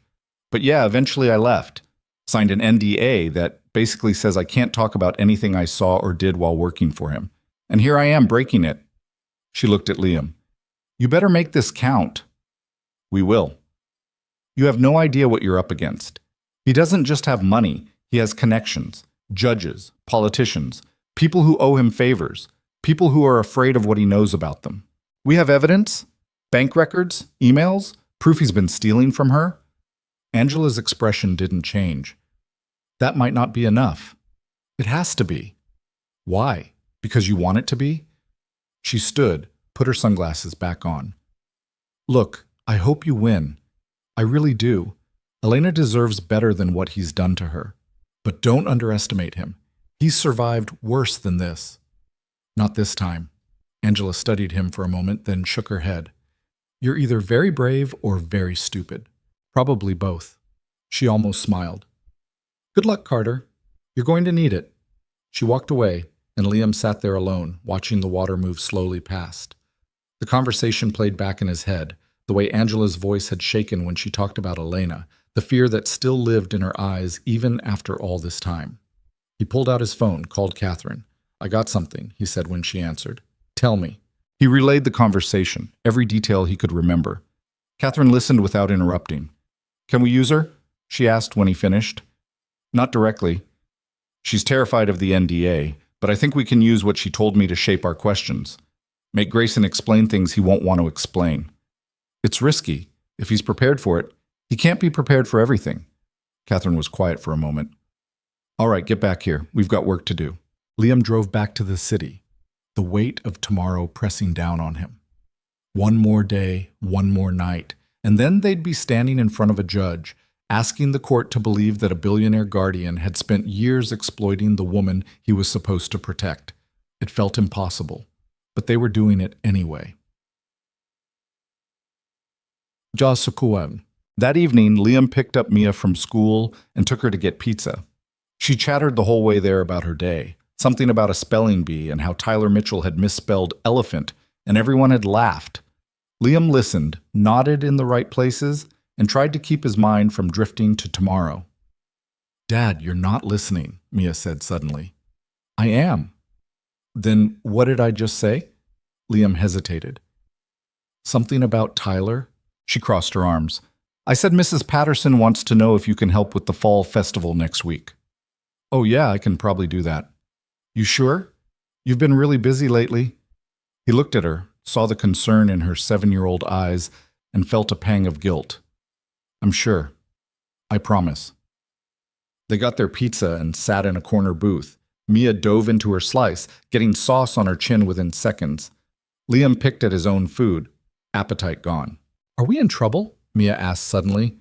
Liam looked up. What? You keep acting weird, and Mr. Peterson keeps watching me extra close, like he's worried about something. We're not in trouble. Then why are you being weird? Liam set down his pizza. I'm helping someone who needs help, and it's taking up a lot of my time. Is it dangerous? He wanted to lie, wanted to tell her everything was fine, that she didn't need to worry. But Mia was smart. She'd see through it. Maybe a little, he admitted, but I'm being careful. Who are you helping? A friend. Do I know them? No. Mia studied him, her expression serious in the way only kids could pull off. Is it the right thing to do? I think so. Then you should do it. Liam felt something catch in his chest. Yeah? Yeah. You always tell me to do the right thing, even when it's hard. So you should too. He reached across the table, ruffled her hair. When'd you get so smart? I've always been smart. You just don't notice. They finished their pizza and Liam drove her home. He helped her with her homework, read her a chapter from the book they were working through, and tucked her into bed. Love you, kiddo, he said, kissing her forehead. Love you too, Dad. He closed her door and stood in the hallway for a moment, listening to her breathe. Then he went to the kitchen, pulled out his laptop, and started reviewing the documents one more time. Tomorrow, everything changed, one way or another. The courthouse was a massive gray building downtown, all stone columns and heavy doors that made everyone who walked through them feel small. Liam met Elena and Catherine on the steps just after 8 in the morning. Elena looked pale but composed, dressed in a simple navy suit that made her look older than her years. Catherine carried a briefcase stuffed with documents and wore the expression of someone heading into battle. You ready? Catherine asked Elena. No, but I'm here anyway. That's good enough. They walked inside together, passed through security, and made their way to the courtroom on the 3rd floor. The hallway outside was already crowded. Other cases, other people with their own problems. Liam spotted Grayson immediately. He was standing near the window with a team of lawyers, all of them in expensive suits, all of them radiating the kind of confidence that came from winning more often than losing. Grayson saw Elena and smiled. It was a cold, calculated smile, the kind that said he'd already won, and they just hadn't realized it yet. Elena looked away. Ignore him, Catherine said quietly. Focus on what we're here to do. They entered the courtroom. It was smaller than Liam had expected. Wood paneling, rows of benches, a judge's bench that sat higher than everything else. They took their seats at the plaintiff's table. Grayson and his team sat across the aisle. The bailiff called the court to order, and the judge entered. She was a woman in her 60s with steel gray hair and a no-nonsense expression that suggested she'd seen everything twice and wasn't impressed either time. Case number 47B, Voss versus Grayson, the bailiff announced. The judge looked down at the papers in front of her. Ms. Reyes, you're representing the plaintiff. Catherine stood. Yes, Your Honor. And Mr. Grayson, you're represented by... She glanced at the other table. A man in his 50s stood perfectly groomed, perfectly poised. David Callahan, Your Honor, representing Richard Grayson. Very well, let's proceed. Catherine stood and began her opening statement. She was calm, methodical, laying out the case piece by piece. Explained how Elena's parents had died when she was 17, how Grayson had been appointed her guardian, how the trust was supposed to dissolve when she turned 30, but that Grayson had been systematically draining it for years, using her money for his own investments while keeping her isolated and powerless. We have evidence, Catherine said, gesturing to the documents on the table. Bank records, wire transfers, emails, all proving that Mr. Grayson has violated his fiduciary duty and exploited Miss Voss for his own gain. When she sat down, Callahan stood. His opening was just as smooth, just as polished. He painted Elena as troubled, unstable, prone to dramatic accusations when she didn't get her way. He described Grayson as a devoted guardian who'd sacrificed years of his life to protect a young woman who didn't understand the complexities of managing immense wealth. "This isn't a case about exploitation," Callahan said. "It's a case about a young woman who wants control of a fortune she's not equipped to handle. And it's about opportunistic individuals." He glanced at Catherine, then at Liam, who are attempting to manipulate her for their own benefit. Liam felt his jaw clench, but he kept his expression neutral. The judge listened to both sides, then looked at Catherine. "Call your first witness." The plaintiff calls Elena Voss. Elena stood. Her hands were shaking, but she walked to the witness stand with her head up. The bailiff swore her in, and she sat. Catherine approached. "Miss Voss, can you tell the court about your relationship with Richard Grayson?" Elena's voice was quiet but steady. "He was my father's best friend. When my parents died, he became my guardian." "And how would you describe that guardianship?" "At first, I thought he was trying to help, but over time I realized he wasn't protecting me. He was controlling me." "Can you give an example?" Elena hesitated, then nodded. "When I turned 21, I wanted to take control of my trust. I thought that was the point, that I'd become an adult and could manage my own life. But when I told Richard, he refused, said I wasn't ready, that I didn't understand how the money worked." "What happened when you pushed back?" "He threatened to have me declared mentally incompetent, said he had doctors who would testify that I wasn't stable enough to make my own decisions." A murmur ran through the courtroom. The judge frowned but said nothing. Catherine pulled out a document. "Your Honor, I'd like to enter this into evidence. It's a letter from Mr. Grayson's personal physician, dated 3 years ago, outlining a psychiatric evaluation that was never actually performed." Callahan stood. "Objection. Relevance." "It goes to a pattern of coercion," Catherine said.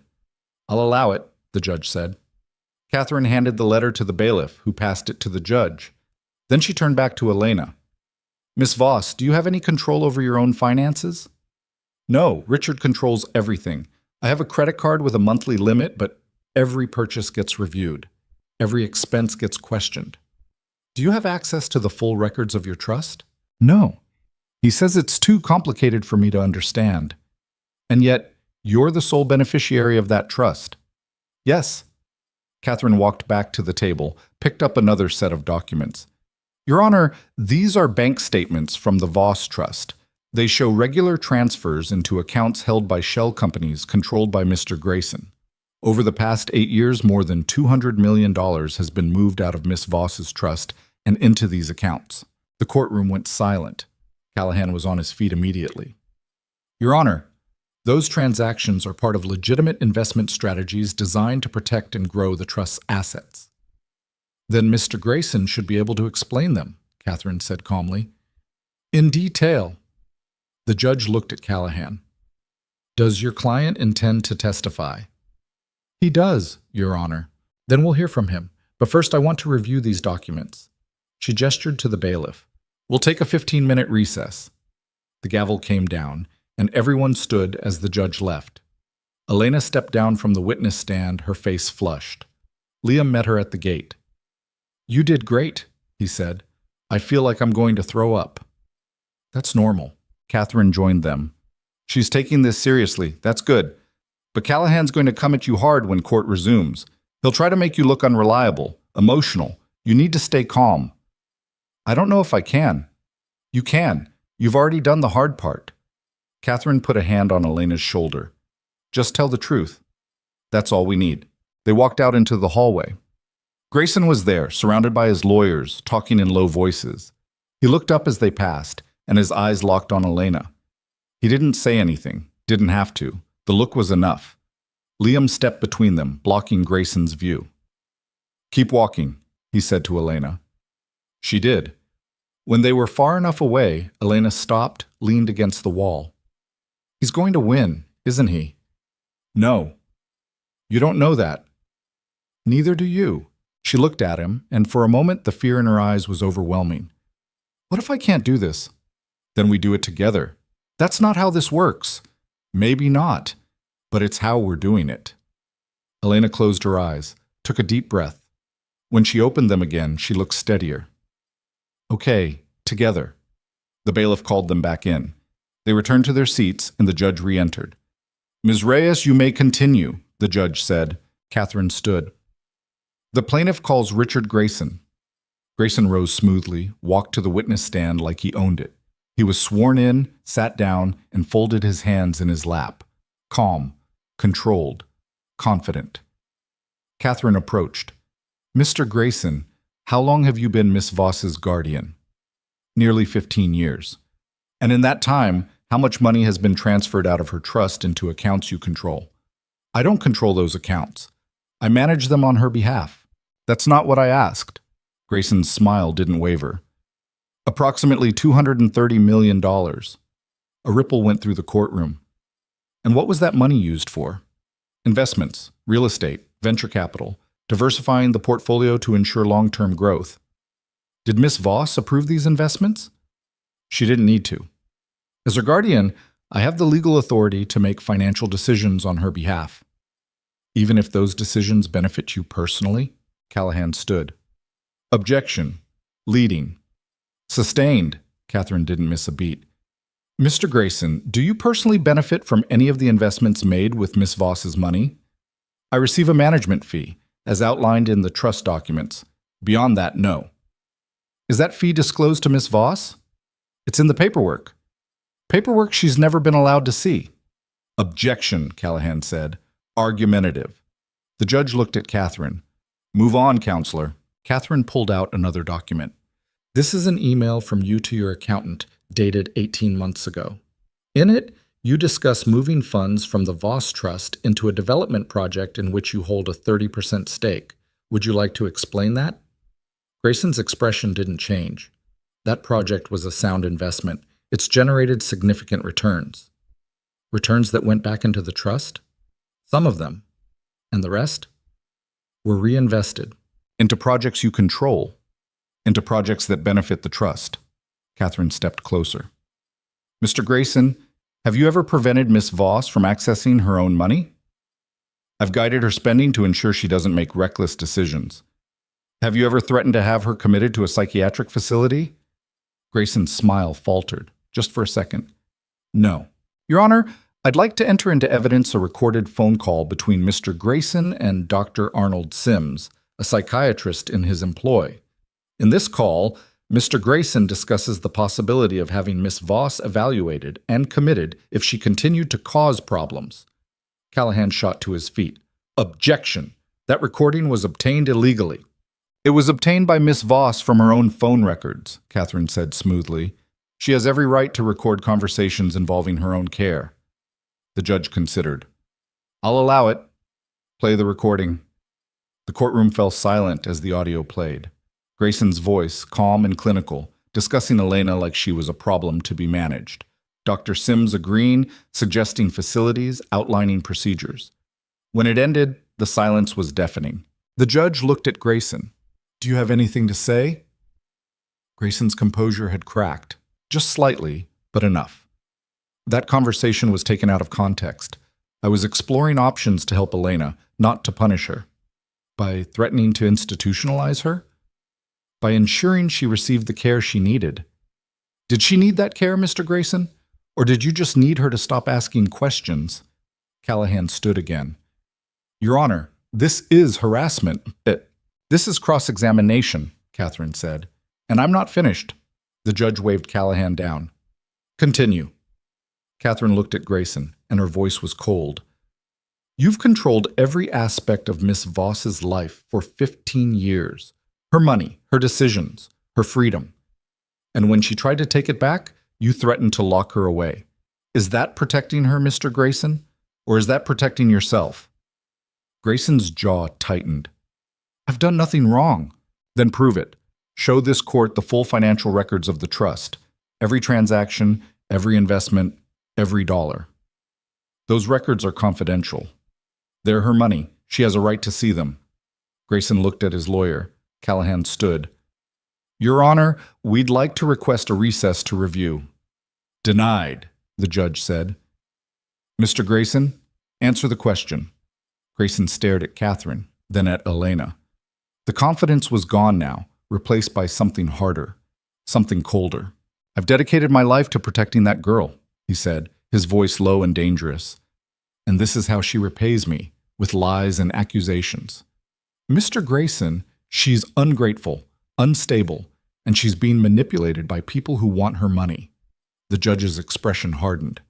Mr. Grayson, I suggest you watch your tone. But Grayson wasn't listening anymore. He was looking at Elena, and his eyes were full of rage. You think you can do this without me? You think you can survive out there on your own? You're nothing without me. You've always been nothing. Elena stood. Her voice was shaking, but it was loud enough to fill the courtroom. I'd rather be nothing than be yours. The silence that followed was absolute.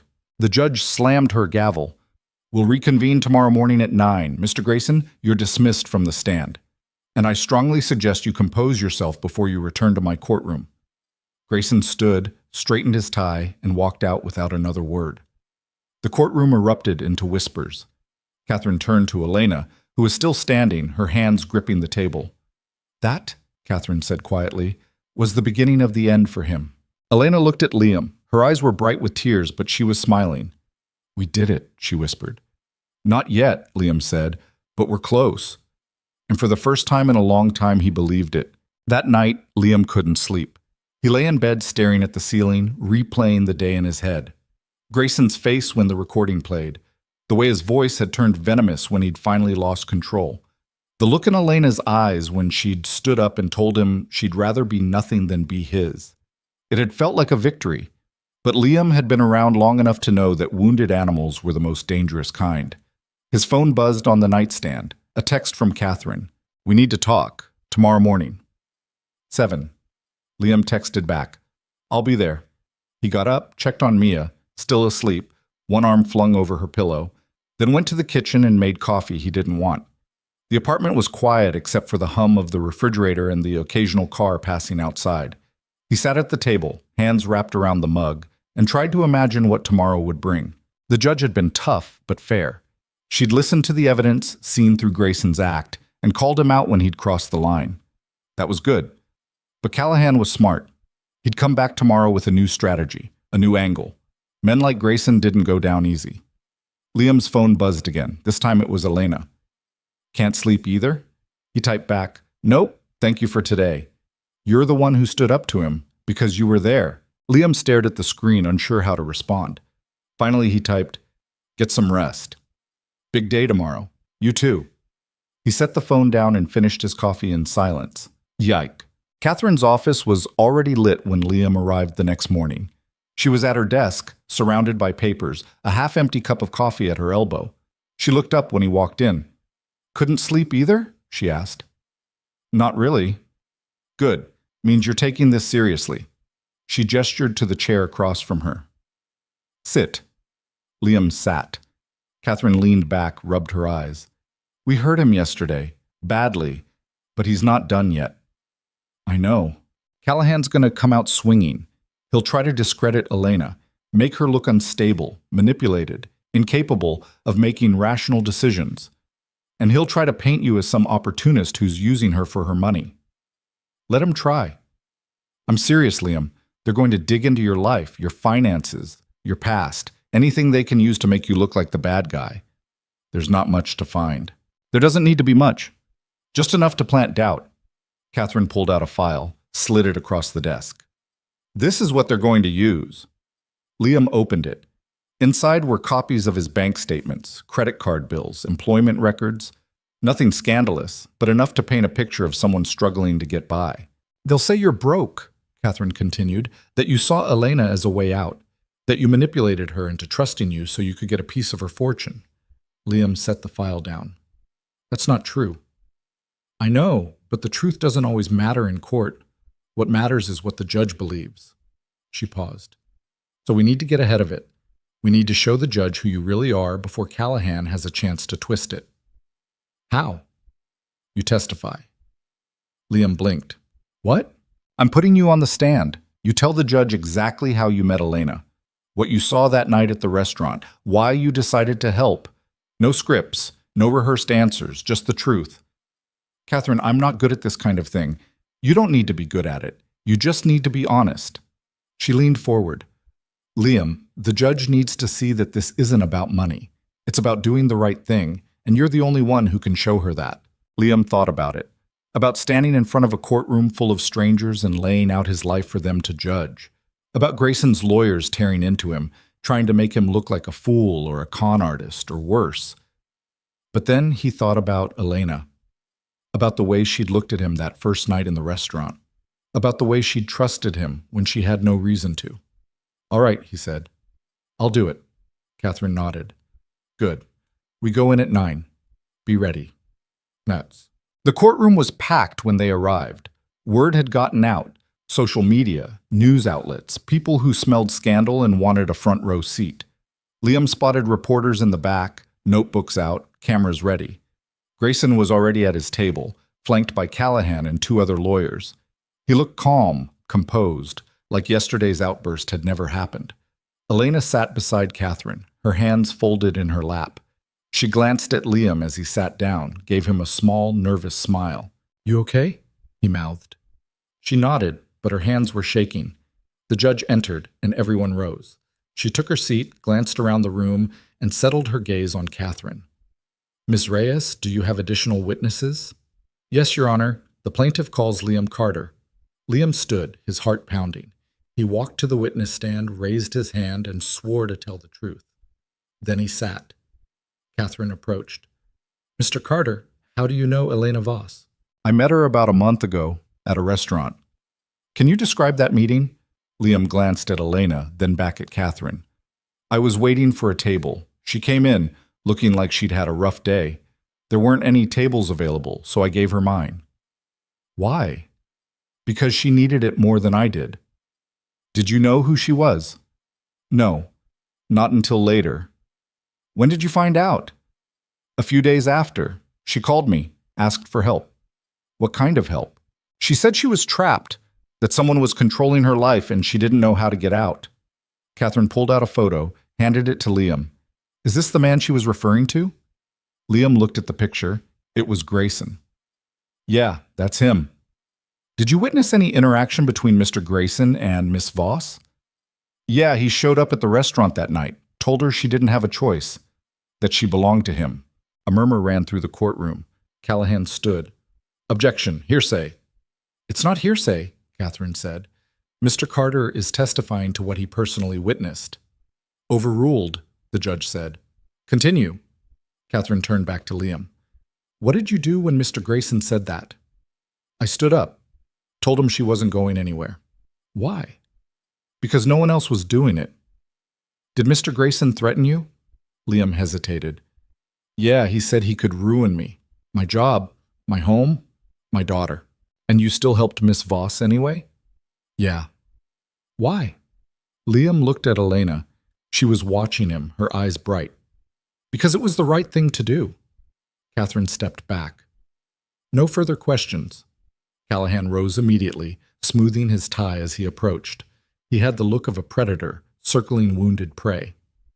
Mr. Carter, you said you work at a warehouse. Is that correct? Yes. And what's your annual salary? Liam felt his jaw tighten. Around $38,000. $38,000 a year, and you're a single father, correct? Yes. Must be difficult, making ends meet on that salary. We manage. Do you? Callahan pulled out a document. According to your credit report, you're 3 months behind on your rent. You have over $15,000 in credit card debt, and your car is 1 missed payment away from repossession. Liam's hands clenched. I'm working on it. I'm sure you are. Must be tempting, though, meeting a young woman worth over $2 billion, seeing an opportunity to change your situation. That's not what happened, isn't it? Callahan leaned against the witness stand.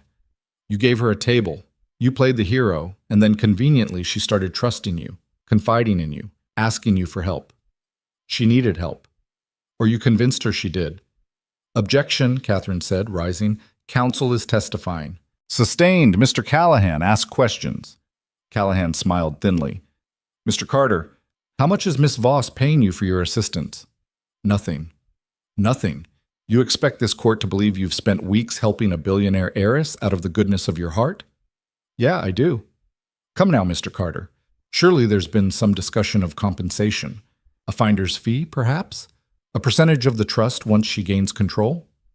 No. Then why are you really here? Liam looked Callahan in the eye. Because she asked me to be. And you just couldn't resist playing the knight in shining armor. I'm not a knight. I'm just someone who saw someone who needed help and decided to do something about it. Callahan's smile faded. You realize, of course, that if Miss Voss gains control of her trust, she could give you anything, a house, a car, enough money to solve all your financial problems. I'm not doing this for money. Then what are you doing it for? Liam glanced at Elena again. She was watching him, tears streaming down her face. Because no one should have to live the way he's made her live. And because someone needed to stand up and say it wasn't okay. The courtroom went silent. Callahan stared at him for a long moment, then turned away. No further questions. Liam stepped down, his legs shaking. He returned to his seat, and Catherine leaned over. That was perfect, she whispered. Liam didn't feel perfect. He felt like he'd just been stripped bare in front of a room full of strangers. The judge looked at Callahan. Does the defense have any additional witnesses? No, Your Honor, but we'd like to enter a motion to dismiss based on insufficient evidence. Motion denied. I've seen enough evidence to proceed. The judge looked at both tables. We'll reconvene at 2 o'clock for closing arguments. Court is adjourned. The gavel came down. Hodetik. They ate lunch at a diner 2 blocks from the courthouse. None of them had much appetite, but Catherine insisted they needed to keep their energy up. Elena picked at a salad. Liam stared at a sandwich he couldn't bring himself to eat. You did good up there, Elena said quietly. Didn't feel like it. You told the truth. That's all that mattered. Callahan made me sound like a broke loser looking for a handout. He made you sound human, Catherine corrected. The judge saw that. Trust me. Liam wasn't sure he believed her, but he didn't argue. At 1:30, they walked back to the courthouse. The crowd had grown. More reporters, more cameras. Someone shouted Elena's name as they passed. She kept her head down, didn't respond. Inside, the courtroom felt smaller, more oppressive. They took their seats, and Liam felt the weight of every eye in the room. The judge returned at 2 on the dot. Closing arguments, she said. Miss Reyes, you may begin. Catherine stood. She walked to the center of the room, hands clasped in front of her. Your Honor, this case is simple. A young woman lost her parents and inherited a fortune. The man entrusted to protect her has spent 15 years stealing from her, manipulating her, and threatening her into silence. We've presented evidence, financial records, emails, testimony, all proving that Richard Grayson has violated his fiduciary duty and exploited Miss Voss for personal gain. She paused. But this case isn't just about money. It's about freedom. It's about a woman who's been told her entire adult life that she's not capable of making her own decisions, that she needs someone else to control her, to tell her what to do, where to go, how to live. Catherine turned to look at Elena. Miss Voss is 25 years old. She's intelligent, capable, and more than ready to take control of her own life. All she's asking this court to do is give her that chance, to dissolve a guardianship that was never meant to last this long and remove a man who has proven, beyond any doubt, that he cannot be trusted. She turned back to the judge. We're not asking for revenge. We're asking for justice, and we're asking you to give Elena Voss her life back. Catherine sat down.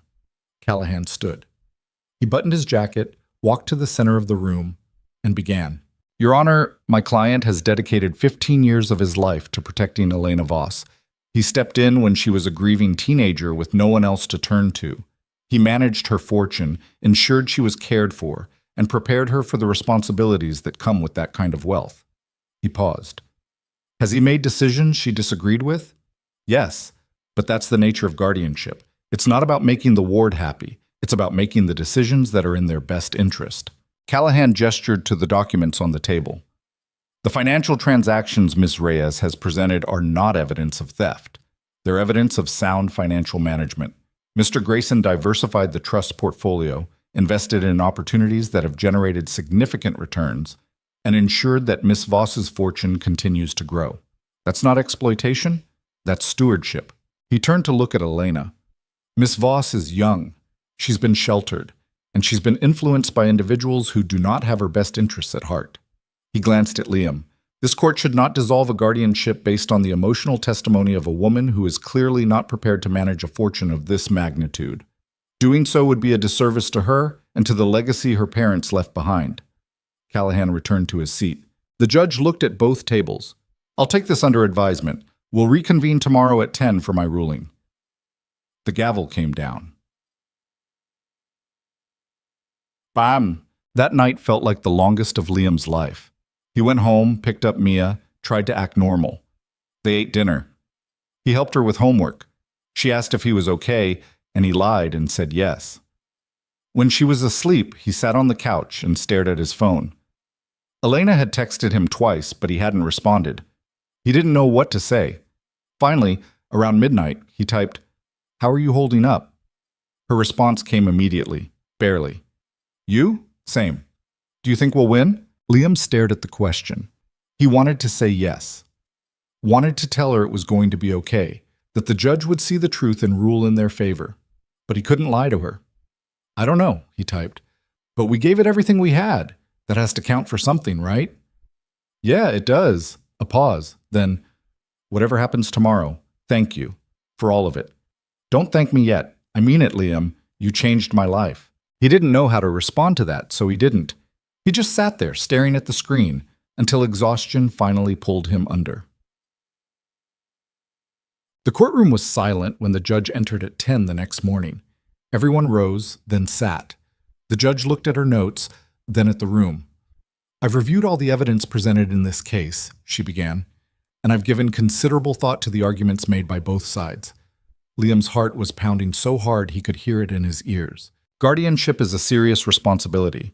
It requires trust, integrity, and a commitment to acting in the best interests of the ward. In this case, I find that Mr. Grayson has failed to meet that standard. A murmur ran through the room. Grayson's face went pale. The financial records clearly show a pattern of self-dealing and mismanagement. The testimony and recorded conversations demonstrate a willingness to use coercion and intimidation to maintain control. And Mr. Grayson's conduct in this courtroom, his outburst, his hostility toward Miss Voss, demonstrates a fundamental lack of respect for the woman he was supposed to protect. The judge looked at Elena. "Miss Voss, you are 25 years old. You are intelligent, articulate, and more than capable of managing your own affairs. This guardianship is hereby dissolved, effective immediately. Mr. Grayson is removed as trustee of the Voss estate, and full control is returned to you." Elena's hands flew to her mouth. Tears spilled down her cheeks. "Furthermore," the judge continued, "I am referring this matter to the district attorney's office for investigation into potential fraud and embezzlement charges. Mr. Grayson, you are ordered to provide a full accounting of all transactions involving the Voss Trust within 30 days. Grayson stood, his face twisted with rage. "This is a travesty." "Sit down, Mr. Grayson," the judge said sharply, "or I'll hold you in contempt." Callahan put a hand on Grayson's arm, pulled him back into his seat. The judge looked at Catherine. "Miss Reyes, please prepare the necessary paperwork to transfer control of the trust. I want this finalized within the week." "Yes, Your Honor." The gavel came down. "Court is adjourned." The room erupted. Reporters rushed for the doors. People shouted questions. But Liam didn't hear any of it. He was watching Elena, who had turned to Catherine and was sobbing into her shoulder. Catherine looked at Liam over Elena's head and smiled. They'd won. Debats. Outside the courthouse, the press swarmed. Cameras flashed. Microphones were shoved in their faces. Catherine handled it with practiced ease, giving a brief statement about justice being served while Elena stayed behind Liam, her face hidden. They made it to Catherine's car, piled in, and drove away in silence. It wasn't until they were blocks away that Elena finally spoke. "I'm free." Her voice was quiet, almost disbelieving. "Yeah," Liam said. "You are." She started laughing, then crying, then laughing again. "I can't believe it. I thought he'd win. I thought he always won." "Not this time," Catherine said. Elena turned to Liam, her eyes bright. You did this. We did this. No, you. If you hadn't been there. She shook her head. I don't know how to thank you. You don't have to. Yes, I do. They drove to Catherine's office. She opened a bottle of champagne she'd been saving, poured 3 glasses, and raised hers. To Elena, she said, and to freedom. They drank. And for the first time in a long time, Liam felt like maybe, just maybe, things were going to be okay. But he also knew this wasn't over. Not really. Grayson was still out there, angry, humiliated, dangerous. And men like that didn't just walk away, they waited. And when the moment was right, they struck back. Liam pushed the thought away and focused on Elena, who was smiling wider than he'd ever seen. Right now, in this moment, she was free. And that was enough. The week after the ruling passed in a strange blur of paperwork and phone calls. Catherine worked with forensic accountants to untangle 15 years of Grayson's financial manipulation. Elena signed documents transferring control of the trust back into her name. Reporters called constantly, looking for statements, interviews, any scrap of the story they could turn into headlines. Liam stayed out of it as much as he could. He went back to work, picked up extra shifts to make up for the time he'd lost, and tried to return to the rhythm of normal life. But normal felt different now. Smaller, somehow. Like he'd stepped outside his own world for a moment and couldn't quite fit back into it the same way. Mia noticed. She always noticed. You're being weird again, she said one night over dinner. I'm not being weird. You are. You keep staring at your phone. Liam set the phone down. Sorry. Is it your friend? The one you were helping? Yeah. Are they okay now? Liam thought about Elena.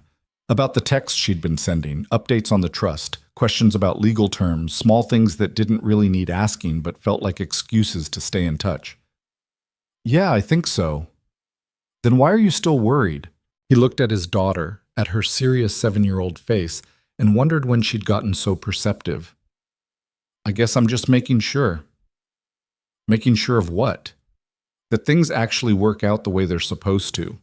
Mia considered this, twirling spaghetti around her fork. Dad, you can't control everything. You always tell me that. I know. So maybe you should listen to yourself. Liam smiled despite himself. When'd you get so smart? I've always been smart. You just forget sometimes. That night, after Mia was asleep, Liam's phone rang. Elena's name lit up the screen. He answered. Hey. Hey. Her voice sounded different, lighter maybe. Am I calling too late? No, it's fine. What's up? I just wanted to talk to someone. Is that okay? Yeah, of course. A pause.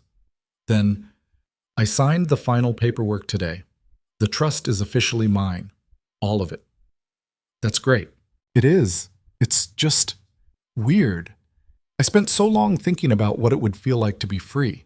And now that I am, I don't really know what to do with it. Liam leaned back against the couch. What do you want to do? I don't know. That's the problem. I've never been allowed to want things before. Not really. Grayson decided everything, where I lived, who I saw, how I spent my time, and now it's just open, and I'm terrified I'm going to mess it up. You won't. How do you know? Because you're asking the question. People who mess things up don't usually stop to wonder if they will. Elena laughed softly. That's very wise. Don't tell Mia. She already thinks I don't know anything. They talked for another hour, about small things mostly. Elena's plans to move out of the penthouse Grayson had kept her in. Liam's latest argument with his landlord about the broken heating. The kind of conversation that didn't mean much on its own, but somehow felt important anyway. When they finally hung up, Liam sat in the quiet of his apartment and realized something that had been building for weeks. He missed her. Not in some dramatic, earth-shattering way, just in the simple sense that his days felt a little emptier without her in them. He picked up his phone, started typing a message, then stopped. Put the phone down, told himself to stop being ridiculous. But the feeling didn't go away. 2 weeks later, Grayson's lawyers filed an appeal. It wasn't unexpected. Catherine had warned them it might happen, but it still felt like a punch to the gut. Elena called Liam the moment she heard. They're saying the judge was biased, that the evidence was obtained illegally, that I'm being manipulated and the ruling should be overturned. They won't win. You don't know that. Catherine said the case was solid, the evidence is overwhelming. An appeal isn't going to change that. But what if it does? What if I have to go through all of this again? Liam could hear the panic creeping into her voice. Then we go through it again, together. Liam, you've already done enough. You have your own life, your daughter. I can't keep asking you to. You're not asking, I'm offering. He paused. Elena, we didn't come this far just to let him scare you back into a corner. She was quiet for a long moment, then softly. Thank you. Stop thanking me. I can't help it. The appeal dragged on for another month. More hearings, more motions, more sleepless nights spent wondering if the victory they'd fought so hard for was about to slip away. But Catherine was right. The case was solid. The appellate court reviewed the evidence, listened to the arguments, and upheld the original ruling. Grayson's guardianship remained dissolved. The fraud investigation continued. It was over. Really, truly over. Elena invited Liam and Catherine to dinner to celebrate. She'd moved into a smaller apartment on the west side. Nothing extravagant, just a two-bedroom with big windows and a kitchen she was still learning how to use. When Liam arrived, she answered the door wearing jeans and a sweater, her hair pulled back, looking more like a regular person than a billionaire heiress. You found it okay? She asked. Yeah, nice place. It's not much, but it's mine. That's what matters. Catherine arrived a few minutes later with wine. They sat around Elena's small dining table, eating takeout because Elena admitted she didn't actually know how to cook yet, and laughed about the absurdity of the past 2 months. I still can't believe we pulled it off, Elena said, refilling their glasses. Every time I think about it, it feels like something out of a movie. It was real, Catherine said, and you earned it. We earned it, Elena corrected, looking at both of them. I couldn't have done this alone. You're stronger than you think, Liam said. Elena smiled, but there was something sad in it. Maybe, but I wouldn't have figured that out without you. After Catherine left, Elena walked Liam to the door. They stood in the hallway, neither of them quite ready to say goodbye. Can I ask you something? Elena said. Sure. Why did you really do all this? And don't say it was just the right thing to do. I know it was more than that. Liam thought about it, about that night in the restaurant, about the look in her eyes when Grayson had walked in and told her she belonged to him, about the way she'd thanked him for something as simple as giving up a table. I think, he said slowly, it's because I saw someone who needed help, and I actually had the chance to do something about it. Most of the time, you see people struggling and you can't do anything. You're too far away, or it's too complicated, or you don't have the resources. But with you, I could actually help, so I did. Elena's eyes were bright. That's it? That's the whole reason? Is that not enough? It's more than enough. She reached out, took his hand. Liam, you gave me my life back. I don't know how to repay that. You don't have to repay it. That's not how this works. Then how does it work? He looked at her, really looked at her, at the woman who'd walked into a restaurant soaked and shaking and desperate, who'd stood up in a courtroom and told one of the most powerful men in the city that she'd rather be nothing than be his, who was standing here now, free and terrified and hopeful all at once. I don't know, he admitted, but we'll figure it out. She smiled. Together? Yeah, together. The next few months settled into something that almost resembled normal. Elena threw herself into learning how to live independently. She took a cooking class and nearly burned down her kitchen making pasta. She opened her own bank account and felt absurdly proud every time she checked the balance. She started going to therapy to work through 15 years of trauma and control. Liam went back to his routines, work, Mia, the endless cycle of bills and responsibilities, but Elena stayed in his life, woven into it in small, unexpected ways. She'd text him pictures of her cooking disasters. He'd send her photos of Mia's latest art projects. They'd meet for coffee when their schedules aligned, talking about nothing and everything. Mia met her eventually. It happened by accident. Liam and Elena had planned to grab lunch, but his sitter canceled last minute, so he brought Mia along. He'd been nervous about it, unsure how to explain who Elena was or why she mattered, but Mia had just looked at her and said, "Are you my dad's friend?" "I am," Elena said. "Cool. Can we get ice cream?" They got ice cream. Mia talked the entire time about school and her favorite TV show and how her dad never let her stay up late even though she was basically a grown-up now. Elena listened, asked questions, laughed at Mia's jokes, and by the end of the afternoon, Mia had declared Elena pretty cool for an adult. High praise, Liam said as they walked back to his car. I like her, Mia said simply. She's nice. Yeah, she is. Are you going to marry her? Liam nearly tripped over his own feet. What? No, where did that come from? You smile different when you talk to her. I do not. You do. It's a happy smile, not a tired smile. Liam didn't know what to say to that, so he just ruffled her hair and changed the subject. But later, after Mia was asleep, he thought about it. About the way Elena had fit so easily into their afternoon. About how natural it had felt to have her there. About how much he wished she could be there more often. Bah! The breaking point came on a rainy Tuesday in March. Liam got a call from Elena just after midnight. He answered, still half asleep. Hello? I'm sorry, I know it's late. I needed to hear your voice. He sat up, suddenly alert. What's wrong? Nothing, everything, I don't know. She sounded like she'd been crying. I just got off the phone with the DA's office. They're moving forward with charges against Grayson, fraud, embezzlement, a whole list of things. The trial starts in 2 months. That's good, right? It is, but it also means I'm going to have to testify again. Relive all of it. And I know I should be strong enough to do that, but right now I just feel tired. You are strong enough. You've already proven that. Have I? Because right now I feel like I'm barely holding it together. Liam got out of bed, walked to the window. Rain streaked down the glass, blurring the streetlights below. Elena, you've spent the last 6 months rebuilding your entire life from scratch. You moved out. You're learning to take care of yourself. You're facing down the man who controlled you for 15 years and refusing to let him win. That's not barely holding it together. That's being strong. It doesn't feel strong. It never does, but you're doing it anyway. She was quiet for a moment, then, Can I see you? Now. I know it's late, and you have work in the morning, but I don't want to be alone right now. Liam glanced at Mia's door. She was asleep. Mr. Peterson would probably watch her if he asked. Where are you? Home.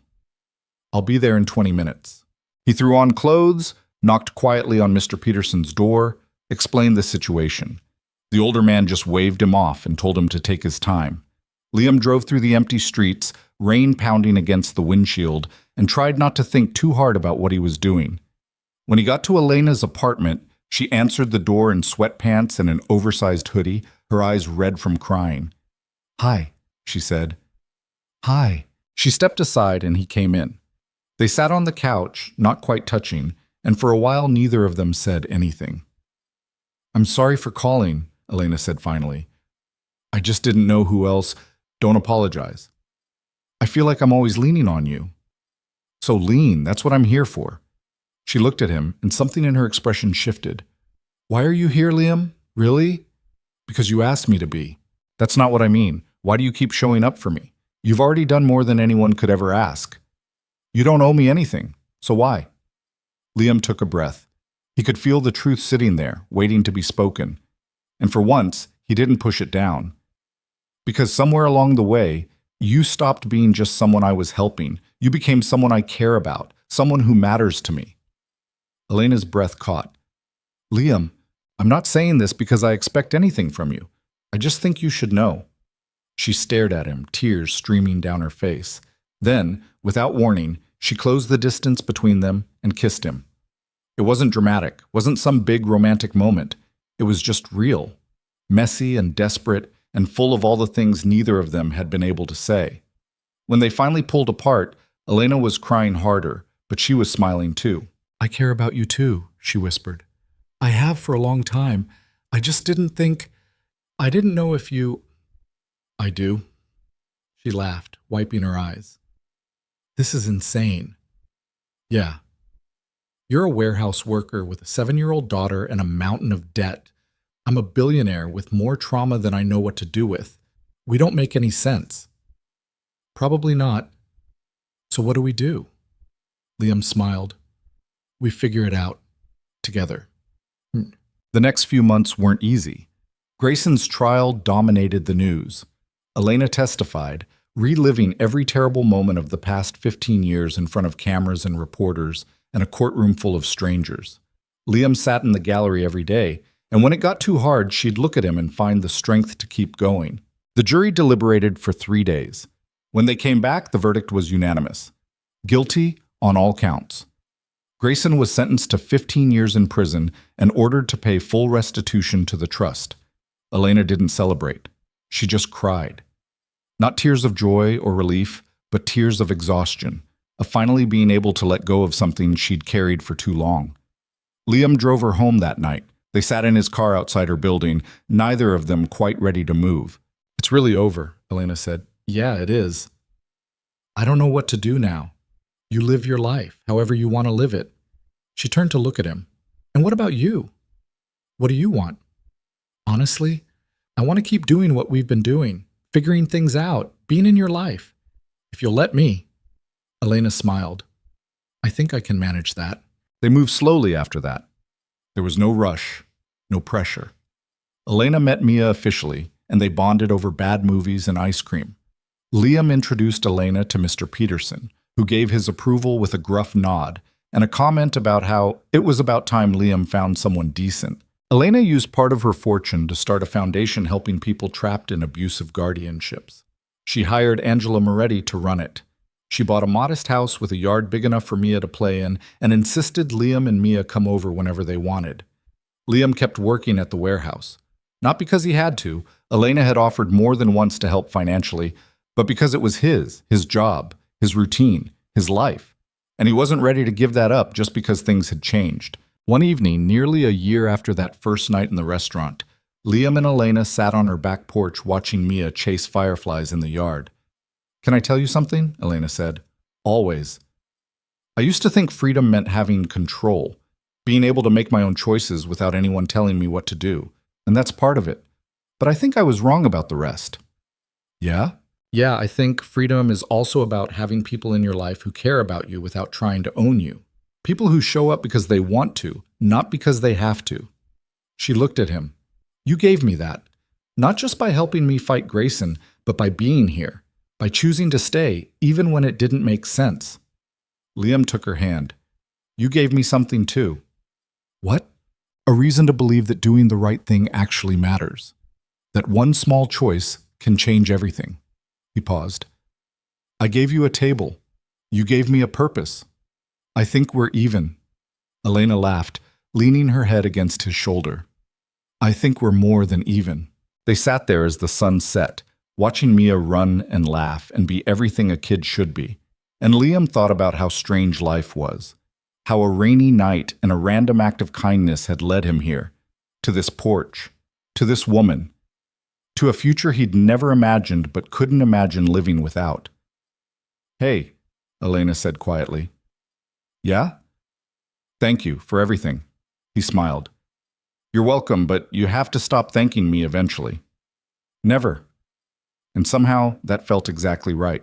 Because the truth was, some things couldn't be repaid. Some debts weren't meant to be settled. Some connections ran deeper than transactions or obligations or logic. Sometimes you gave someone a table because they needed it. And sometimes that simple act of decency became the foundation for something bigger. Something real. Something that reminded you that in a world full of people who took and controlled and demanded, there was still space for kindness, for courage, for standing up when everyone else looked away. Elena had taught him that freedom wasn't just about escaping control. It was about choosing who you wanted to be and who you wanted beside you. And Liam had learned that sometimes the smallest gestures carried the most weight, that helping one person mattered more than changing the world, that you didn't need to be rich or powerful or special to make a difference. You just needed to see someone who needed help and decide that you were going to do something about it. Mia ran up to the porch, breathless and grinning, a firefly cupped gently in her hands. "Look," she said. "I caught one." "That's amazing," Elena said. "What are you going to do with it?" Mia thought about it, then carefully opened her hands. The firefly sat there for a moment, glowing softly, then flew off into the darkening sky. "I'm letting it go," Mia said, because that's what you're supposed to do with things that are meant to be free. Liam and Elena looked at each other, and both of them smiled, out of the mouths of 7-year-olds. Later that night, after Mia had fallen asleep on Elena's couch, and Liam had carried her to the car, Elena walked him to the driveway. "Same time next week?" she asked. "Wouldn't miss it." She kissed him, soft and unhurried, and when she pulled back, her eyes were bright. "I love you," she said. "I don't think I've said that yet, but I do." Liam felt something warm settle in his chest, something that felt like home. "I love you too." He drove through the quiet streets, Mia asleep in the back seat, and thought about how far they'd come. From a rainy night in a crowded restaurant to this, to a life that was messy and complicated and imperfect and absolutely worth fighting for. Because at the end of the day, that was what mattered, not the money or the power or the headlines. Just the choice to show up, to care, to stand beside someone and say, "I see you, I believe you, and I'm not going anywhere." That was what changed lives. That was what set people free. And that, Liam realized as he pulled into his parking space and carried his sleeping daughter inside, was enough. More than enough. It was everything.